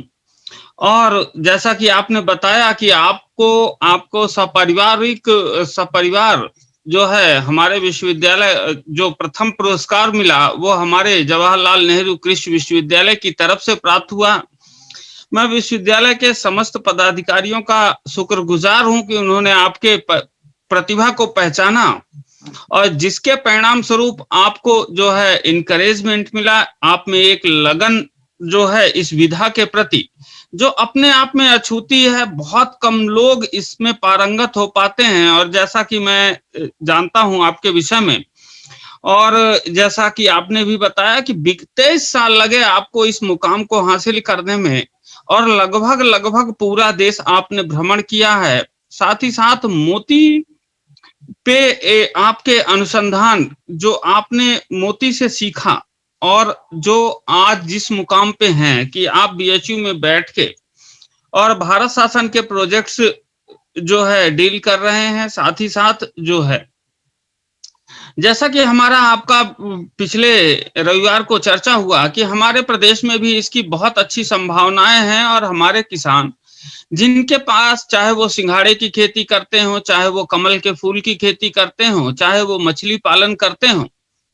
मैं मोती पालन के लिए कभी भी किसान को तालाब खोदने की जो है नहीं कहता, लेकिन अगर अतिरिक्त इनकम के रूप में वह मोती पालन से एक तालाब के एक कोने का उपयोग करके, एक किनारे का उपयोग करके और अतिरिक्त आय के लिए जो यदि मोती पालन करना चाहें तो निश्चित रूप से यह विधा हमारे किसानों के लिए बहुत ही लाभदायक हो सकती है। लेकिन इसमें प्रशिक्षण की आवश्यकता होगी, इसमें लगन की आवश्यकता होगी और इसमें समय की आवश्यकता होगी। मैं साधुवाद करता हूं, हार्दिक धन्यवाद करता हूं और मैं किसानों के प्रश्नों का एक बार पुनः जो है श्री मानवानी जी से आग्रह करता हूं कि किसानों को सरल भाषा में यह बताएं कि पानी का पीएच का क्या प्रभाव होगा, पानी कैसा होना चाहिए, साथ ही साथ मोती बनने की क्या प्रक्रिया है उसको सरल शब्दों में बताएं। साथ ही साथ क्या करना है और इससे ज्यादा महत्वपूर्ण है कि क्या नहीं करना है। जैविक तरीके से बिना किसी जीव जंतु की हत्या के हम क्या मोती पालन कर सकते हैं और अगर कर सकते हैं तो वो कैसे, इस पे अगर संक्षेप में सभी किसान भाइयों को जानकारी दें तो शायद वो लोग ज्यादा अच्छा बेहतर सीख पाएंगे। बिल्कुल आसान भाषा में आप इन्हें समझाएं कि हम अतिरिक्त आय जो हम ऑनगोइंग हमारे प्रोजेक्ट्स हैं जो हम कर रहे हैं वो तो सब सही है, लेकिन हम अतिरिक्त आय के रूप में कैसे प्राप्त कर सकते हैं इस विधा से। और इसके प्रशिक्षण के लिए जो है आप हमारे बहुत सारे कृषि विज्ञान केंद्र हैं जहां पे तालाब उपलब्ध हैं और हम लोग भी सिंघाड़े की खेती, आज हमारे विशेषज्ञ भी हैं, हमारे वरिष्ठ वैज्ञानिक एवं प्रभारी, जैसा हमारा और आपका विगत एक सप्ताह पूर्व चर्चा हुई थी कि बालाघाट में अच्छे उम्दा किस्म की सीपियां पाई जाती हैं। तो आज हमने आमंत्रित किया है हमारे जो है वरिष्ठ वैज्ञानिक कृषि विज्ञान केंद्र बालाघाट के, और वो भी आपसे जो है अपने अनुभव और अपना जो है आपका इतना विगत वर्षों का अनुभव, और मैं आपसे आशा करता हूं कि आप निश्चित रूप से प्रदेश में ही हैं तो आप निश्चित रूप से बालाघाट कृषि विज्ञान केंद्र का हमारे भ्रमण करें, साहब से चर्चा करें और संभावनाओं को तलाशें कि हम वहां बेहतर क्या कर सकते हैं। तो इन सभी बिंदुओं पे आपसे आशा करता हूँ। धन्यवाद सर। धन्यवाद सर, मैं आपने मुझे एक और मौका दिया, क्योंकि होता क्या है हम अपने से ज्यादा बोल नहीं पाते हैं, आपने हमें मोटिवेट किया, धन्यवाद सर। ये ट्रेनिंग जो होता है कृषि विज्ञान केंद्रों से ही लेना चाहिए। सबसे पहले कृषि विज्ञान केंद्रों के जो सर्टिफिकेट्स हैं वही वैलिड माने गए हैं भारत में, और आप जैसे संस्थाएं हैं उनके वैसे मैं अकेला दे दूं ट्रेनिंग तो वो ठीक नहीं है। ये होता है कि अगर आप लोग आगे आएंगे कृषि विज्ञान केंद्र तो उनसे इनको सर्टिफिकेट मिलेगा, किसानों को उन्हीं की सर्टिफिकेट से सब्सिडी मिलेगी। पहले जब हम भारत सरकार के साथ काम किए थे प्लानिंग कमीशन में तो मैंने बहुत जोर देकर 12.5 लाख सब्सिडी यानी 25 लाख के प्रोजेक्ट पे 12.5 लाख किसानों के लिए करवा दी। बड़े दुख की बात है कि एक भी किसान उसको ले नहीं पाया। उसका कारण है कि पूरी टेक्नोलॉजी समझाने में किसान असमर्थ रहा, वो इसी चक्कर में रहा कि कैसे 12.5 लाख ले लूं। तो ये हम ये चाहेंगे कि सर, जैसे आपने अभी केवी के बालाघाट का नाम लिया, ये मेरा एक ड्रीम प्रोजेक्ट रहा कि बालाघाट में जो शिप मुझे पता चली थी, मैं खुद गया था, तो वो शिप बड़ी अच्छी लगी मुझे उस जमाने में, आज से भी 15 साल पहले की बात है। तो हम ये चाहेंगे कि जितने हमारे सेंटर्स हैं केवी के, ये शुरू करें। और ये मोती पालन एक साइड इनकम है, और इसको आप निकाल भी सकते हैं। मछली पालन, मछली जब कलेक्ट करते हैं तो आप इसको अलग भी कर सकते हैं।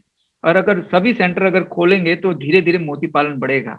आप देखेंगे कि मध्य प्रदेश और छत्तीसगढ़ एक जमाने में एक हुआ करता था, और छत्तीसगढ़ में रत्नों को प्राप्त करके सरकार उसे भेजती थी, बेचती थी विदेशों में। और इसका जो किसान लोग या कोई भी उसको ढूंढ के लाता था, उसको 20% रॉयल्टी मिलती थी। और बड़ी खुशी की बात है, हमारा पर्ल कल्चर इसके लिए थोड़ा सा वीक है, क्योंकि हम अकेला चल रहे हैं। अगर हम मिलके चलेंगे तो विदेशों में जो मोती सप्लाई करना है, किसी दुकान को देना है, किसी एजेंसी को देना है, किसी कंपनी को देना है, वो बल्क में ला चाहता है। बल्क में कहाँ से आएगा? एक व्यक्ति का लिमिटेशन बहुत कम है, सिर्फ ढूंढने जाएगा, वो करेगा। इसके लिए हम अगर मिल के काम करें तो ये बहुत बड़ा काम हो सकता है। इसके लिए बालाघाट जैसे कृषि विज्ञान केंद्र का हमारा जो ड्रीम प्रोजेक्ट है, ऐसे प्रोजेक्ट को आगे आना चाहिए, और हम उसकी पूरी हेल्प करने को तैयार हैं। वहाँ के किसानों को डेवलप किया जा सकता है, मिल के काम किया जा सकता है, क्योंकि पर्ल कल्चर एक रिसर्च है। हम ये बिल्कुल नहीं कह पाते हैं कि ये जो सीप है इतने दिन में मोती ये क्वालिटी का दे देगा। ये 15-20 सालों के रिसर्च पे हम ये समझ गए हैं कि ये देर से देगा, जल्दी नहीं देगा, 1.5 साल से जल्दी नहीं देगा। क्वालिटी सबकी अलग अलग इसके लिए आती है, किसी सीप को ज्यादा खुजली होती है, किसी को कम होती है, उसी हिसाब से लस्टर बनता और बिगड़ता है। तो सर, हम ये चाहेंगे कि कृषि विज्ञान केंद्रों के माध्यम से ट्रेनिंग दी जाए, और उसी सर्टिफिकेट के आधार पर इनके प्रोजेक्ट बनेंगे। और सरकार ने मत्स्य संपदा योजना में 20% आपको सब्सिडी दी है इसमें। ये बड़ा दुख हो रहा है कि पहले 50% थी, अभी 20 हो गई है, लेकिन फिर भी अगर हम लोग नहीं जागे तो ये भी चली जाएगी। तो किसान भाइयों से मैं ये कहूंगा कि कृषि विज्ञान केंद्रों से, अब कृषि विज्ञान केंद्रों में तो कोई एक्सपर्टीज है नहीं, तो आप वहाँ लोग जमा करिए, हमें बुला लीजिए, हम ट्रेनिंग दे देंगे। रही बात फीस की, तो हम जो जो दिया वो लिया वाले लोग हैं। हम ऐसे नहीं है कि आपने ये टर्म कंडीशन करिए, वो मेरा ऐसा नहीं है। हमारा पैशन है मॉल पर्ल कल्चर भारत में बनना चाहिए, इसीलिए मेरी फॉर्म का नाम रखा था मैंने इंडियन पर्ल कल्चर। अब हुआ कि ऐसी के नाम से 15 लोगों ने दुकान खोल दी, सभी ने आज इंडियन इंडियन पर्ल कल्चर के, इंडियन पर्ल फार्मिंग के नाम से दुकानें चला दी, और सब मेरे स्टूडेंट हैं। अच्छा, मैं इनको बुरा भी नहीं बोल सकता, क्योंकि इन्हीं के बदौलत तो हमें 50-100 फोन रोज आते हैं। उस जमाने में हमें कौन पूछता था कि एक फोन तो कर, मिस कॉल नहीं करते थे। आज जो है 150-200 फोन आते हैं, तो इन्हीं इन्हीं हमारे चेलों की वजह से आते हैं कि चलिए, हम कहते चलिए जाने दीजिए, इनको भी आगे बढ़ने दीजिए। बहुत बहुत धन्यवाद डॉक्टर साहब, बहुत बहुत धन्यवाद अशोक जी। जो भी प्रश्न उत्तर के लिए मैं सेशन खोल रहा हूं, जो भी हमारे पार्टिसिपेंट्स प्रश्न पूछना चाहते हैं, संक्षिप्त में अपना परिचय देते हुए संक्षिप्त में रखिए, क्योंकि उनके पास बहुत लिमिटेड टाइम है। तो मेरा सभी से रहेगा कि संक्षिप्त में अपना परिचय देते हुए प्रश्न पूछ सकते हैं, जो भी इस संबंध में चाहते हैं, जो अभी तक चर्चा हुई है उससे संबंधित और जानकारी। और कोई चैट बॉक्स में आए हो तो कृपया अगर प्रश्न ले लीजिए। शुभम जी, डॉक्टर शुभम जी और Shiv sir. Nature bliss life आप कोई ऑर्गेनाइजेशन है जिन्होंने सवाल पूछा है, सर बेंगलोर में आप कहाँ पे आपका ऑर्गेनाइजेशन शुरू कर रहा है प्रोग्राम, और वो विजिट कर सकते हैं वहाँ पे। प्रश्न को 15 साल 20 साल पहले अगर पूछा होता तो सही था। उस जमाने में जब हम गए थे बेंगलोर में, तब वहाँ पे कोई पर्ल कल्चर नहीं संभालता था। हम ही ने लोगों से पॉन्ड मांगे कि ये तालाब को दे दो, जिसे हम करना चाहेंगे। लोग हंसते थे कि मोती कैसा उगता है। अब आप जो बेंगलोर में नहीं है, मुंबई में हमारा खुद का है, छोटा सा पॉन्ड है, तो उसको देखना चाहें तो मोस्ट वेलकम। और जो सर ने कहा कि समय समय मेरे पास पर्ल कल्चर को रात को 3 बजे फोन करके पूछिए, मुझे कोई ऐतराज नहीं है। मुझे कोई ऐतराज नहीं है, अगर आप पर्ल के बारे में कुछ भी पूछेंगे और किसी भी समय पूछेंगे, मुझे कोई किसी से ऐतराज नहीं है। बस ये है कि जहां मैं सरकारी सेंटर में बैठा हूँ, यहाँ के नियम है कि 10 बजे के बाद जो है सब ताले बंद हो जाते हैं, दरवाजे बंद हो जाते हैं। बीएचयू मदन मोहन मालवीय सेंटर बना है और उसके नियम अभी सख्त किए गए हैं। 10 बजे यहाँ के गेट बंद हो जाते हैं। और सवाल ये था कि इसको प्रोसेस क्या है इसको कलेक्ट करने की, और इनको मसल्स को सर्जरी के पहले कोई कल्चर वगैरह करने की।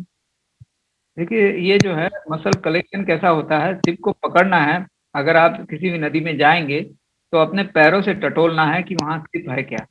पैरों से ही पता चल जाता सिप है। पैरों के अंगूठे से हम सिप निकाल के अपने हाथ में ले लेते हैं और हाथ से लेके ऊपर ले आते हैं। ये बड़ा सरल प्रक्रिया है, इसमें तैरना नहीं है, डूबना नहीं है। और डूबने, आपने फोटोग्राफ देखे होंगे कि घुटने तक भी पानी नहीं जाना पड़ता है। कई बार पानी गहरे में जा गए थे हम, तो अगर वो गहरे में मिल भी जाए तो हम उसको अपनी गहराई से देखते हैं कि घुटने, जो हमारा पैर है उसकी जो सबसे बड़ा अंगूठा है और अंगूठे के बाजू में जो दूसरी हमारी उंगली है, इसके बीच में से पकड़ लेते हैं हम। तो ये पैरों से आप ढूंढ सकते हैं। और इसको अगर आप नदियों के किनारों में जाएंगे तो मरी हुई सिप मिल जाएगी आपको, कवच। वो एक कवच मिलने से आप पता कर लेंगे कि ये सिप बहुत मिल जाता है। तो ये सवाल है सर, मोती बनता कैसे है और क्या अप्राकृतिक तरीके से इस सीप में मोती बनने के लिए कोई प्रयोग किया जा सकता है? ऐसा है सर, ये थोड़ा डीप वाला प्रश्न है। अगर आप इसके लिए आपने सुनना चाहें तो मैं इसमें और डीप में जाना चाहूंगा। बिल्कुल सर, सामान्य परिचय के साथ में बिल्कुल सामान्य ऐसी चीज जो सभी को काम आ सके। हाँ सर, तो ये जो सिप के अंदर जब मोती ऐसा बनता है, इसके अंदर जब देखा होगा आपने, गर्मियों में तालाब सूख जाते हैं। गर्मियों में तालाब सूख जाते हैं और बारिश आने के पहले सिप कीचड़ में बेचारा एक एक बूंद के लिए तरसता है। कीचड़ में बूंद के लिए तरसता है। और पहली बारिश आने की वक्त घटना होती है, कभी नहीं होती है, 6-8 घंटे लेट हो गया तो और सूख जाता है। और पहली जब बारिश आती है तो पहली बारिश की पहली बूंद अगर सिप में चली जाती है तो मोती बनता है, ये सभी जानते हैं। जिसको कई बार ये कहा गया कि ओस की बूंद कहिए या स्वाति नक्षत्र की बूंद कहिए, है ना। लेकिन अगर आप खुद भी मोती नेचुरली से मैंने देखे हैं कि जो सिप होता है, अच्छा हमारे ग्रंथों में आज हम गूगल को देखते हैं, जापान, चाइना, अमेरिका, जो भी कंट्रीज को हम पर्ल कल्चर के लिए फॉलो कर रहे हैं, ये गलत है। अगर हम संत ज्ञानेश्वर महाराज को देखें कि महाराष्ट्र के एक संत हुए, हम उनको भगवान मानते हैं हमारे यहाँ, हमारा भी, मेरा भी भगवान है, क्योंकि मेरा मोती पालन का उनके पास लिटरेचर है। संत ज्ञानेश्वर महाराज ने अपने ग्रंथों में लिखा था कि मोती की खेती कैसे होती है। हमने ग्रंथों को पढ़ना बंद कर दिया और ग्रंथों के जो श्लोक होते हैं उसको तोड़ना हम सीख ही नहीं पाए। इसी वजह से आज हम पूरी की तरह से गूगल पे डिपेंड हो गए। अगर आज भी हमारे कुछ लोग, 10 लोग, 5 लोग, अगर हम ग्रंथों की तरफ डिवाइड हो जाएं तो हमारे पास ऐसे ऐसे खजाने मिल जाएंगे जो हम सोच भी नहीं सकते। तो सामान्य सर सवाल ये था कि इसको अप्राकृतिक तरीके से सीप मोती बनाने के लिए क्या उत्प्रेरित किया जा सकता है, या मोती बनता कैसे है? तालाब में मोती सीप के अंदर बनता कैसे है?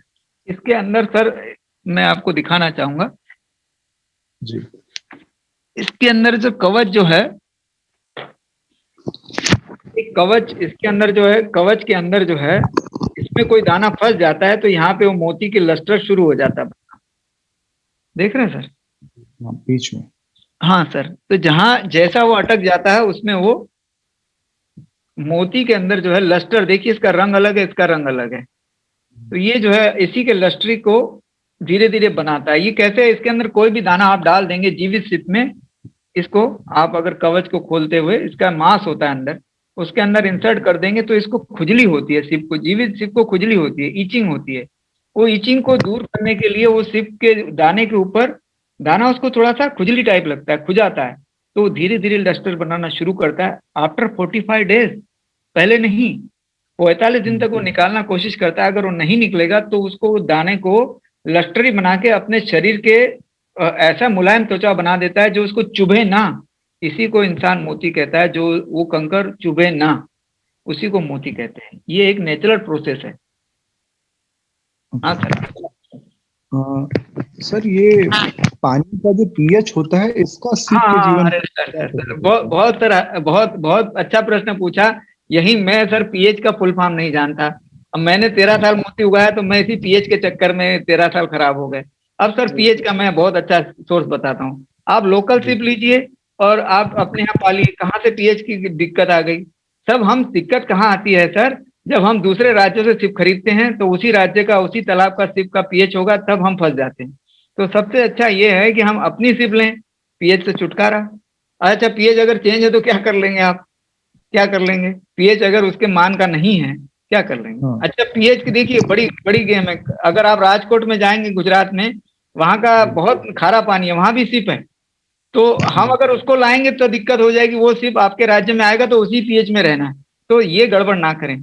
सबसे अच्छा ये है कि अपने जो है 200 किलोमीटर के दायरे पे आप जो सिप मिलती है उसी का इस्तेमाल करें, उसी से मोती उगाएं। यही मेरी सफलता का राज है। मैंने इसी तरह से जी, आपका कहना ये है कि जो अलग अलग पीएच के लिए अलग अलग प्रजाति की जो है सीप की किस्में हैं और उसी स्थान विशेष में पाई जाती हैं। तो सर आप अपने स्थान तो की सिर्फ लोकल सिप ठीक है सर। सबसे बढ़िया प्रजाति का जो मोती बनता है वो सबसे बढ़िया मोती किस प्रजाति की सीप का बनता है और कितने वक्त में एक मोती या दो मोती बनता है? सर ये प्रश्न तो आपने सर थोड़ा मेरे से जल्दी पूछ लिया सर। 10-20 साल दीजिए, मुझे काम करने दीजिए। मृत्यु शैया पे पड़े समय तब आप पूछिएगा कि मनमानी जी आप मर रहे हैं, ये बताइए कि आज तक जो अच्छा मोती मिला किस सिप में मिला। कुछ समय हमें और दीजिए काम करने के लिए। जैसे सचिन तेंदुलकर थे, वो काम करते करते चाहते थे, हम भी अभी इसको छोड़ना नहीं चाहते हैं। किसान का रिटायरमेंट नहीं होता, क्रिकेट का तो रिटायरमेंट है। आप मेरा ये प्रश्न को पेंडिंग रखें और 10 साल बाद फिर पूछें कि मनमानी जी आप बताइए कि कहाँ अच्छा मोती प्राप्त हुआ। थोड़ा सा प्रश्न को हमारे लिए क्या है कि हम ये चाह रहे हैं कि आप आपके 23 साल का निचोड़ जो है सिर्फ 2 घंटे में जो है दे सकें, तो ये थोड़ी सी जबरदस्ती हो रही है आपके साथ। लेकिन ऐसा जो भी है, जैसा भी आपको गुजरात में है, मध्य प्रदेश में अच्छे सिप है। असल में 4 राज्यों में बहुत अच्छा काम हो सकता है। गुजरात में अच्छा हो सकता है, मध्य प्रदेश में, उत्तर प्रदेश और बिहार। ये 4 राज्य बहुत सुंदर हैं। इनमें सीपियां भी हैं, काम भी है। लेकिन चारों की जो बात है वो मध्य प्रदेश से जैसा कोई नहीं है। सही बात यही है। मेरे पास यहाँ फोटो नहीं है, मैं आपको शेयर करूंगा, मध्य प्रदेश का पर्ल आपको दिखाऊंगा। कुछ सवाल मेरे और थे सर। एक मोती बनने में कितना वक्त लगता है और किन किन तत्वों का जीवों का सीप के जीवन पर हानिकारक प्रभाव किन किन तत्वों या जीवों का हो सकता है? सर इसमें सबसे हानिकारक तत्व हमारा बर्तन का साबुन है, जो हम बर्तन धोते हैं। तो हमने अभी सरकार को रिपोर्ट पेश की कि जो हमारा जो रिपोर्ट था उसमें जो बर्तन का साबुन है, जैसे अभी आप देख रहे हैं कि गोबर पेंट आ गया है, इसी तरह से हमने बर्तन के लिए कहा कि ये जो साबुन जो है बर्तन का साबुन बंद किया जाए। ये जो वॉश हम लोग करते हैं इसको, बर्तनों को, पहले राख से होता था। आप देखिए कलकत्ता में अभी सीपियां नहीं मिलती है। अगर आप कलकत्ता जाएंगे तो आपको मैं बताना, एक और लाइन जोड़ना चाहूंगा, आपकी सभी दर्शक सुन रहे हैं। मैंने जब भारत के पहले कृषि मंत्री की लाइब्रेरी में गया था, मैं पंजाब राव कृषि विद्यापीठ की बात कर रहा हूँ, मैं अकोला का रहने वाला हूँ। जब मैं उस लाइब्रेरी के अंदर गया था तो मैंने वो एक किताब में मोती पालन देखा और घर छोड़ के आज तक मैं घर नहीं गया। लेकिन उस लाइनों में एक लाइन लिखी थी, ये जो आर्टिकल था वो कलकत्ता का था। तो मैं कलकत्ता रवाना हुआ और वहां देखा कि ये सिप यहाँ होते हैं। वो सेंटर तो अंग्रेजों के जमाने का तो बंद हो चुका था, लेकिन मैंने देखा कि वहां सीपियां पाई जाती है। फिर मैं 10 साल बाद गया तो सर सीपियां जहां जहां मैंने लोकेटेड देखी थी वो नहीं मिलता है, क्योंकि लोगों ने जो बर्तन के लिए मिट्टी का उपयोग करना बंद कर दिया। और ये जो साबुन पे आ गए, साबुन और सर्फ, शैम्पू, ये इसको नुकसान करते हैं, सिप को मार देते हैं। धीरे धीरे हमारे सीपियां कम होती जा रही है। तो हम अब सीपियां कहाँ मिलती है? गांव में मिलती है। पहले शहरों के किनारों पे मिल जाती थी, जो नदियों में मिल जाती थी, अभी नदियों से विलुप्त हो रही है। तो इसका ये माइनस पॉइंट है कि हम ये शैम्पू, सरफ, इसका ये बहुत नुकसान करता है। तो इसी तालाब के किनारे न नहाएं, न शैम्पू का उपयोग करें। सर इसी के अंदर दूसरा प्रश्न था, मैं उसको करना चाहूंगा। आपने एक प्रश्न और पूछा था कि इसके जो हानिकारक तत्व हैं और मोती कितने दिन में बनता है। तो सर ऐसा है कि मोती जो है वो, हाँ सर, अब आइए सर इस पे बड़ी गहन चर्चा होगी। भारत में कितने प्रकार की सीप पाई जाती है? 52।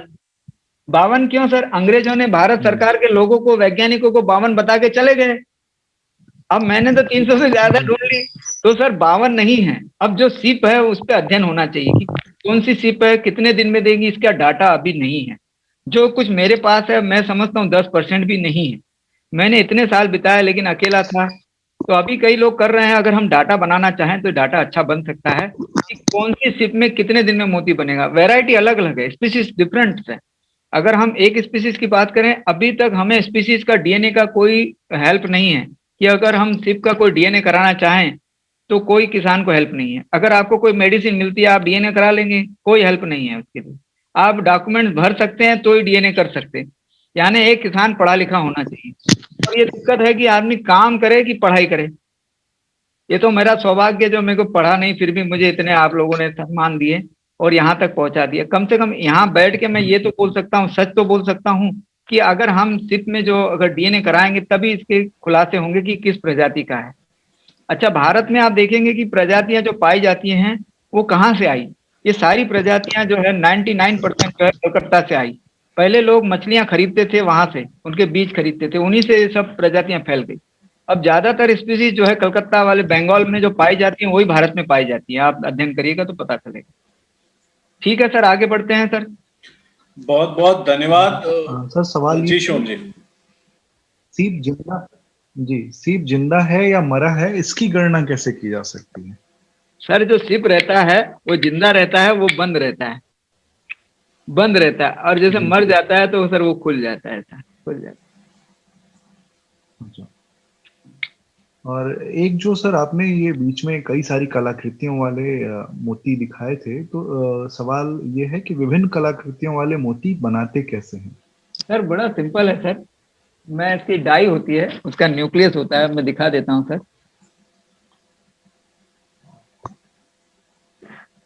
2 मिनट सर।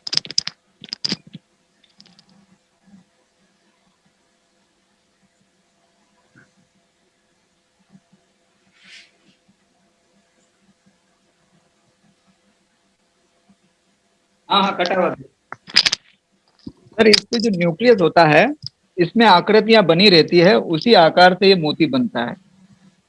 देखो, लाओ दीजिए, खोलिए खोलिए।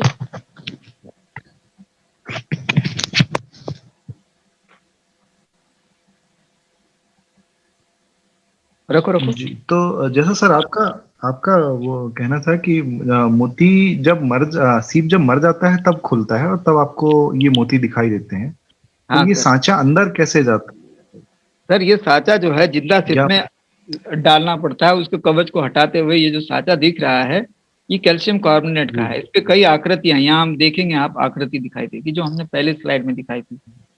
ये जो आकृतियां हैं इसी को इंसर्ट किया जाता है, इसी से मोती बनता है। और वो कुछ कठिन काम नहीं है, जैसे ऐसा खोला, दाना डाला, जैसे तंबाकू खाते हैं वैसा ही है, बहुत सिंपल है। इसी सिंपल को बनाने के लिए ही सरकार ने हमें इनोवेटिव अवार्ड दिया।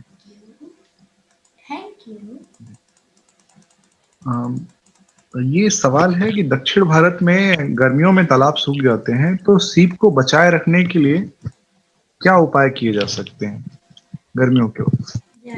नहीं सर, पानी का तो प्रबंध करना जरूरी है। भारत सरकार यही चाहती है कि पानी का संवर्धन हो। मोती पालन तो एक ऑप्शन दिया गया है कि आप मोती उगाइए। पानी अगर रहेगा तो ठीक है, अगर पानी कम है तो उसमें मिट्टी डाल सकते हैं जिससे कीचड़ बनी रहे। कीचड़ में भी ये जिंदा रहते हैं। ये बिहार से हमारे साथ अभिषेक कुमार जी हैं। उनका सवाल है कि बिहार में मोती उत्पादक किसानों को कहाँ से ट्रेनिंग मिल सकती है?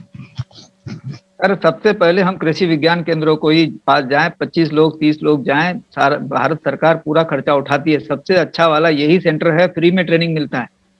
वहां पे अगर कोई नहीं आ सकता है, आप इसी के माध्यम से, या मेरा नंबर चाहे ले लें, आप उस पर फोन करके हमें बुला लें। हमें भी वो ज्यादा नहीं देते, 500 रुपये प्रति लेक्चर देते हैं, लेकिन सही ट्रेनिंग आपको वही देंगे और वही ट्रेनिंग आपकी मान्यता को आगे बढ़ाता है।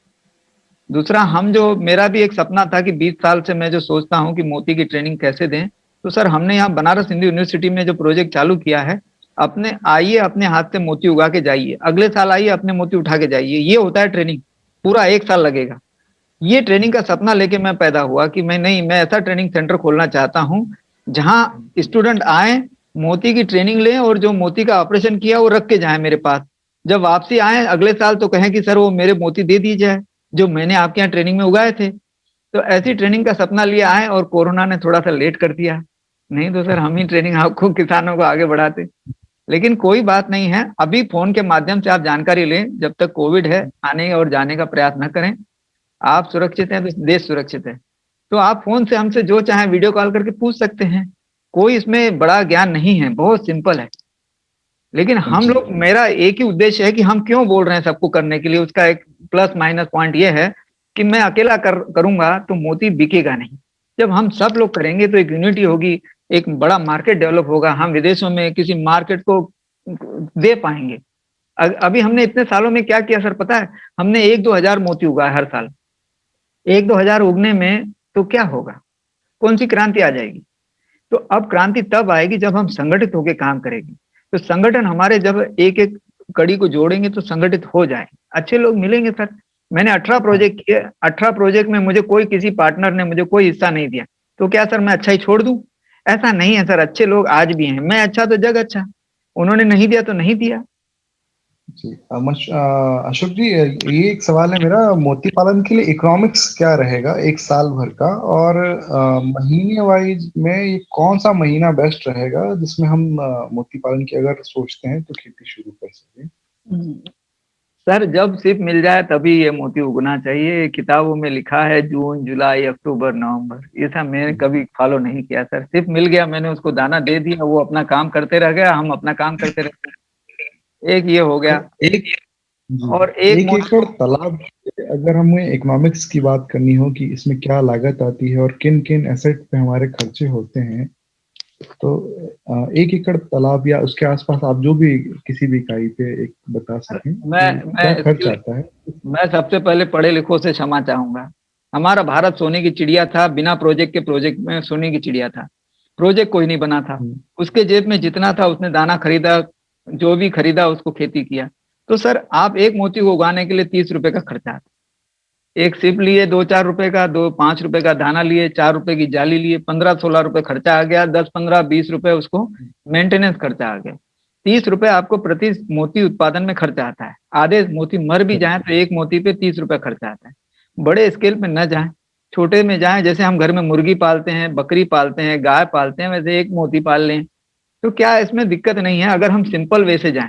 जब हम गुणा भागित करने लगते हैं तो देख रहे हैं कि मोती पालन जो है तो 1-1.5 साल में ऐसा हो गया कि करोड़पति बन जाए, ऐसा कुछ नहीं है।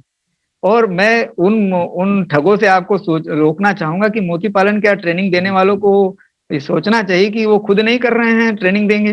तो ये ट्रेनिंग का एक बड़ा धंधा बना के रखा है कि हम ट्रेनिंग से ही कमाएंगे।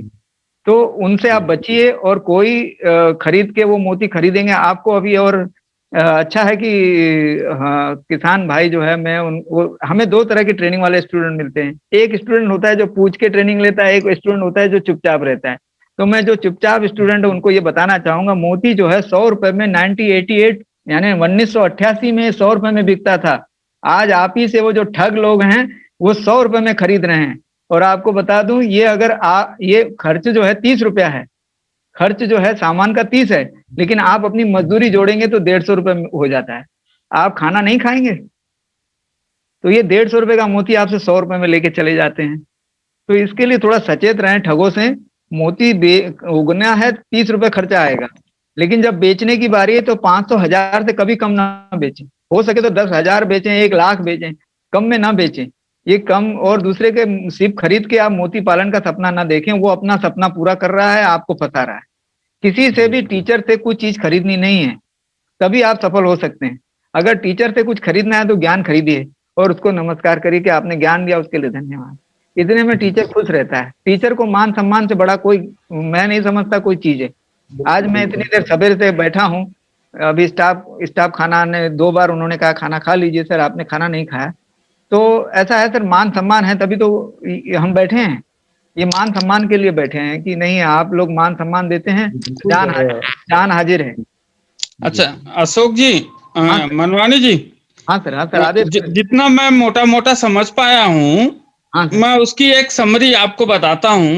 हाँ सर। कि यदि हमारे पास अच्छे किस्म की जो है सीपी हो और उससे हम जो है करना चाहें तो हम जाली नुमा एक यंत्र लें। एक जो है हल्का पाइप हो, जैसा कि स्प्रिंकलर में इस्तेमाल किया जाता है, उसमें जो है जो जाली है हमारी, उस जाली में सीपियों को अच्छी तरह से सीपियों में डाल के और उसको जो है उसके ऊपर थर्मोकोल लगा के तालाब में साफ सुथरे स्वच्छ जो हमारा जल हो, जिसका पीएच संतुलित हो, ठीक है। और अगर उसमें काई या हरापन हो वो ज्यादा बेहतर होगा, जिससे कि मोती को पोषण मिल सके। हाँ सर। इसके अलावा एक निश्चित अवधि के बाद जो है उसमें जो है ऑपरेशन की आती है, जिसमें हम मोती की संरचना, जिसमें हम सीपी को आसानी से जो स्टैंड के माध्यम से खोलें और उसमें अपना, जिसको हम न्यूक्लियस कह रहे हैं, दैट मीन्स कि वो एक आकार है, किसी भी भगवान का आकार हो सकता है, उस आकार को, उस संरचना को उसके अंदर डाल दें, इंसर्ट कर दें और मोती को वापस बंद करके फिर उसी जाली नुमा उस पे डाल दें। और 45 से 50 दिन बाद फिर हम जब उसको निकालेंगे तो उसमें वो संरचना परिलक्षित होगी, जिसे हम मोती कहेंगे। इसमें समय लगेगा सर, 1 से 1.5 साल लगेगा। और ओके। हाँ सर, वो 45 दिन में वो सेट हो जाता है। दूसरी बात ये, इसको भोजन के रूप में आप अगर आप कुछ नहीं देंगे तो ज्यादा अच्छा है। इंसान अपना दिमाग ज्यादा लगाता है। पहले मैंने जब ये चालू किया था 96 में, तो सर मैं पार्ले जी खिलाता था, तो मुझे लगा कि न्यूट्रिशन मिलेंगे, वो तो सबसे मर गया।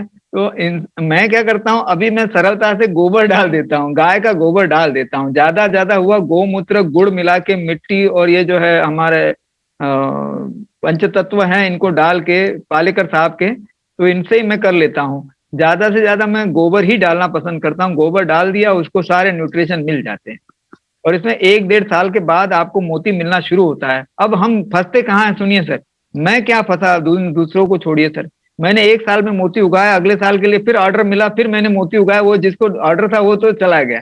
तो हम इसको साइकिल वाइज नहीं कर पाते। जैसे हम अगर उगाना चाहें तो हर महीने कुछ 2000, 3000, 5000 मोती उगाने चाहिए, तब हम जाके मार्केट रिच हो पाते हैं। अगर हम 1 साल में 2000 मोती उगाते हैं और हम सोचते हैं कि अगले साल मार्केट कर लेंगे, तो अगले साल वो बिकता तो है लेकिन दूसरे के लिए फिर और 1.5 साल लगता है, तो हम गिर जाते हैं, फिर खर्चा, वो जो पैसा कमाया था वो खत्म हो जाता है। इसके लिए प्रोजेक्ट नाबार्ड ने 2 करोड़ का 1988 में बनाया था। ध्यान दीजिएगा किसान भाइयों, 2 करोड़ का प्रोजेक्ट सरकार नाबार्ड ने 1988 में 1988 में प्रोजेक्ट लॉन्च किया। और दुर्भाग्य है कि एक भी प्रोजेक्ट आज किसान नहीं कर पाया कि 2 करोड़ कौन लगाएगा। तो ये प्रोजेक्ट बड़ा था, इसको बर्बाद मैंने कर दिया, लेकिन उसका भी मुझे दुख है कि मैंने इसको सरल तो बना दिया, लेकिन मैं इसको साइकिल वाइज नहीं करा पाया कि जैसे किसान होते हैं ये हम ये महीने में इतना करना चाहिए, वो मैं खुद भी सीखते सीखते मैं आज 20 सालों के बाद ये स्वीकार कर रहा हूं कि इसे हर महीने 5000, 10,000 का लॉट करना चाहिए, जिस तरह से हम फिर आगे आने वाले को मार्केट में लॉन्च कर पाए। हाँ, इसकी एक अच्छाई बात ये भी है कि सिप के जो मोती है 30 साल तक खराब नहीं होता है। 30 साल तक ये खराब नहीं होता है, तो हमें चिंता नहीं करनी। तो हमारे पास ये रोक के भी रख सकते हैं कि हम किसी भी पन्नी में रख के रख सकते हैं, जब वो बिके तब बेच सकते हैं। अभी इसकी लेबोरेटरीज भी हमारे पास नहीं है कि इसको टेस्ट करा सकें कि मोती कितने कैरेट का है और इसकी कीमत क्या है। अभी भी बहरीन भेजना पड़ता है। और बता दें, मुझे बड़ा दुख होता है कि भारत के किसान आज तक उसको विदेशों में भेज नहीं पाए हैं कि कहाँ टेस्ट होता है, क्योंकि अज्ञानता ऐसी हो गई ना सर। अभी गुरु को गुरु बोलना भी शर्म लगता है लोगों को कि हम अशोक मनवानी को गुरु बोले। इतना मैं कहता हूँ मत बोलिए, अपना नाम मत बताइए मुझे, आप कौन है मुझे कोई मतलब नहीं। आप फोन करिए मेरे से, पूछ लीजिए कि अशोक मनवानी जी ये बताइए कि मैं इसको बहरीन भेजना चाहता हूँ, मेरा अच्छा मोती है, 50 लाख का, 1 करोड़ का है, 2 करोड़ का है। ये मोती सच में लाखों के हैं। आपको मैं एक और किस्सा सुनाना चाहूंगा। अजय सोनकर एक नाम के व्यक्ति है इलाहाबाद के, उन्होंने जब मोती निकाला 12,73,000 का, आज से 15 साल पहले। सोचिए क्या उनका मोती 15 लाख का हो सकता है कि हमारा नहीं हो सकता। तो ये क्या है ना, कुछ लोग इसमें आ गए हैं, जिसको लाभ हुआ वो चले गए। मेरा सौभाग्य दुर्भाग्य कहिए कि मेरे पास पिताजी की जमीन नहीं थी, तो मुझे ये काम करना पड़ा।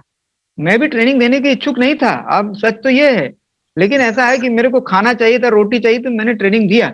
हाँ, मेरी एक अच्छाई रही कि मैंने सरकार के साथ मिलकर ट्रेनिंग दिया, मैं सरकारी सेंटरों में दिया। जी, माफी चाहूंगा, चूंकि समय सीमा आपके पास भी बहुत कम है, तो हम सवाल का सेक्शन जो है अब अपने श्रोताओं से शुरू कर रहे हैं।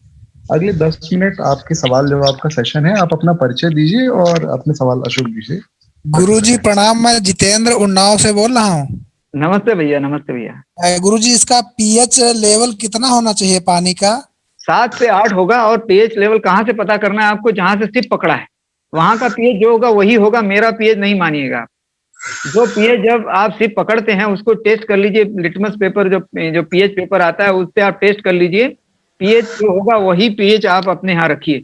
किसी पीएच को मत मानिए। मैं आपको हाँ, वो अलग बात है जो ये पीएच में जो है 7 से 8 के बीच में सिप मिलते हैं, ये हमारा अनुभव है। जो हम नदियों से सिप पकड़ते हैं तो सबसे पहले हम पीएच देखते हैं नदी का क्या है, अगर 7 से 8 के बीच में तो मिल जाता है, 8 से ऊपर है तो सिप नहीं मिलता है।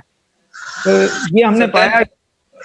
मनवानी जी नमस्कार, मैं डॉक्टर राउत बोल रहा हूँ कृषि विज्ञान केंद्र बालाघाट से। अरे सर, आपके लिए तो 3 बार हाथ उठाया सर, आपको नमन सर। मैं अभिनंदन करता हूँ, बहुत बहुत धन्यवाद, आपने बालाघाट का नाम लिया। मैं बहुत बहुत हृदय से आभारी हूँ। मैं चाहता हूँ कि आप शीघ्र, अतिशीघ्र हमारे बालाघाट पधारें। मैं जल्दी एक कार्यक्रम आयोजित कराऊंगा और आपसे निवेदन करता हूँ कि आप हमारे बालाघाट जिले को प्रताड़ित करें, हमारे किसान भाइयों को मार्गदर्शित करें।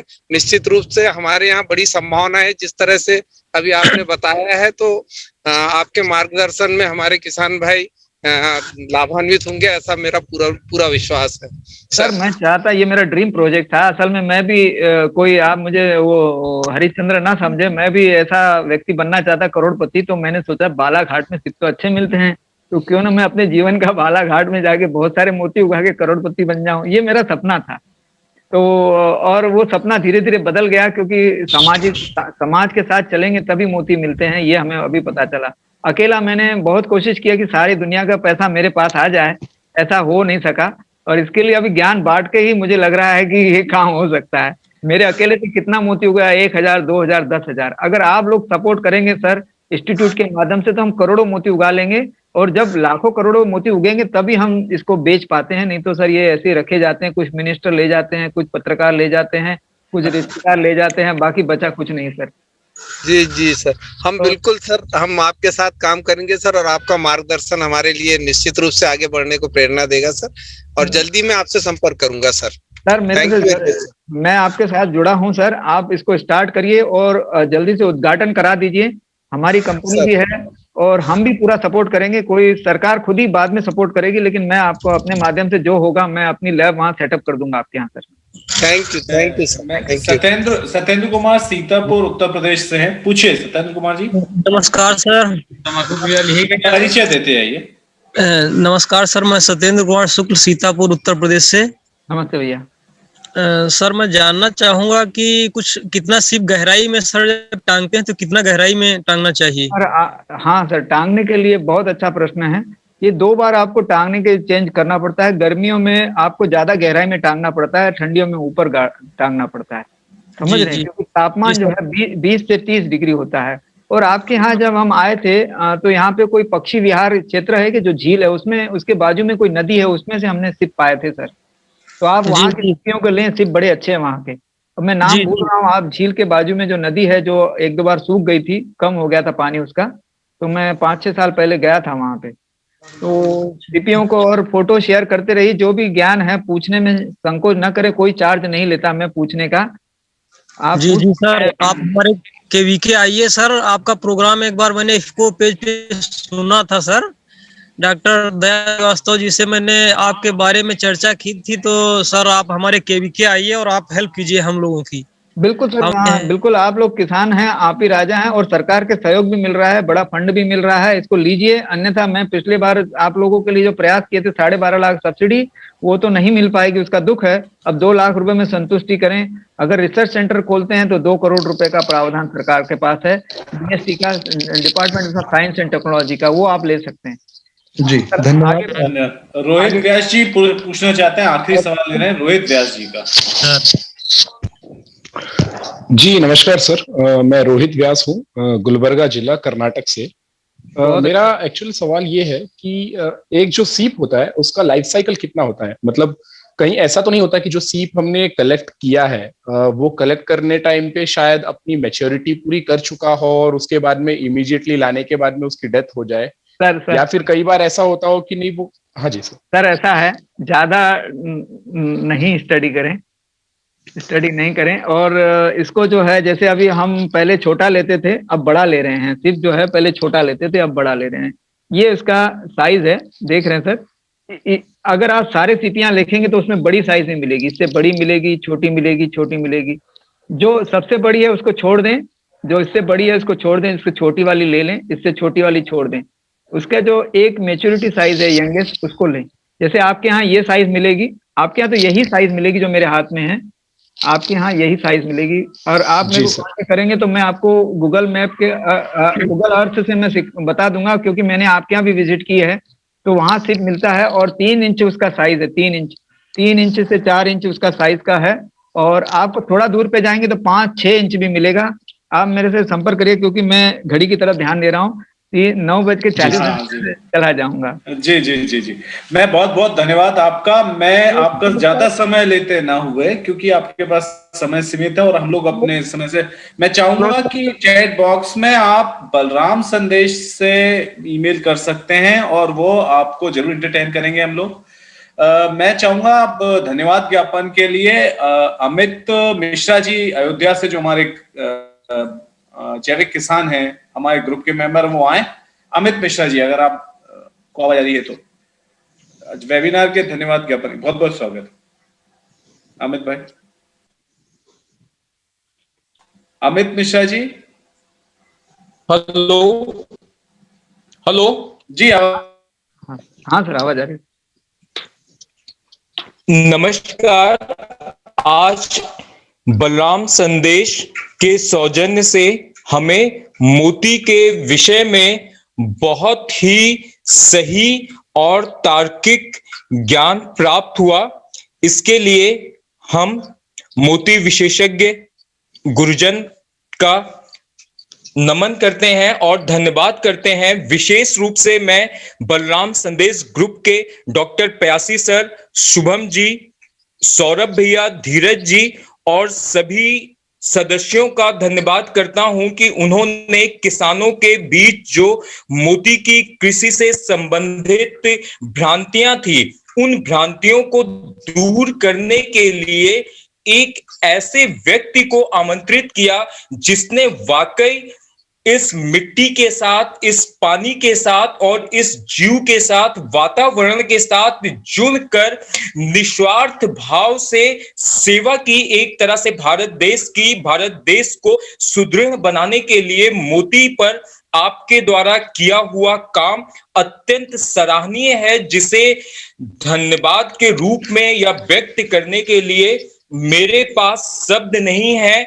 उसके साथ साथ आपकी मैडम जी ने भी जिस तरह आपके कंधे से कंधा मिलाकर आपकी इस यात्रा में आपका सहयोग किया, और एक मोती के विषय में जैसा कि भविष्य हमें दिख रहा है, आने वाले वर्षों में आपका जो इतने वर्षों का शोध है उसका एक बहुत ही आनंददायक फल हमें प्राप्त होने वाला है। इसके लिए मैं एक बार पुनः आपका बहुत बहुत धन्यवाद करता हूं। बलराम संदेश टीम का बहुत बहुत धन्यवाद करता हूं। आपकी जिस बात ने सबसे अधिक प्रभावित किया है हम लोगों को, आपने अपने ज्ञान का जो निचोड़ है उस निचोड़ को हमें बताया है। हमें सपने नहीं दिखाए हैं कि आप ऐसा कीजिए तो आप करोड़पति बन जाएंगे या लखपति बन जाएंगे। इसके साथ साथ हम उन सभी किसानों का भी धन्यवाद करते हैं जिन्होंने आज के दिन अपना कीमती समय निकालकर इस वेबिनार को इतना सफल किया। हमारा उन सभी से अनुरोध है, जैसे हमारे आदरणीय डॉक्टर साहब ने बताया, कि आप अलग से तालाब खुदवाने की जरूरत नहीं है।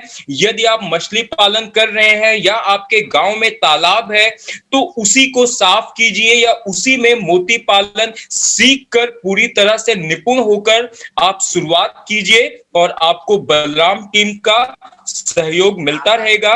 एक बार पुनः मैं आपका और आपकी आदरणीय श्रीमती जी का हृदय की गहराइयों से पूरे बलराम संदेश परिवार की तरफ से धन्यवाद करते हुए अपने सौरभ भैया जी को आगे के लिए आमंत्रित करता हूं। धन्यवाद। बहुत बहुत धन्यवाद अमित भाई, आप सभी पार्टिसिपेंट्स का, जो कि आज लगभग 75 के आसपास थे और लगभग 9 राज्यों के किसानों ने इस वेबिनार में शामिल हुए, जिसमें कर्नाटक, उत्तर प्रदेश, मध्य प्रदेश, हरियाणा और अन्य राज्यों के, हमारे राजस्थान से लगभग 7 से 8 राज्यों के किसानों ने पार्टिसिपेट किया। मैं सभी का धन्यवाद देता हूं और अगले रविवार हम अपना 28वां वेबिनार लेकर हाजिर होंगे। तब तक के लिए बहुत बहुत धन्यवाद। शुभ रात्रि, आपका दिन अच्छा हो, सुरक्षित रहिए। बहुत बहुत धन्यवाद। धन्यवाद सर, थैंक जय बलराम। धन्यवाद मनवानी जी, धन्यवाद मनवानी जी, धन्यवाद सर, बहुत ही थैंक यू सर। शानदार और बहुत ही बेहतरीन। सर हमें एक मौका दिया जाता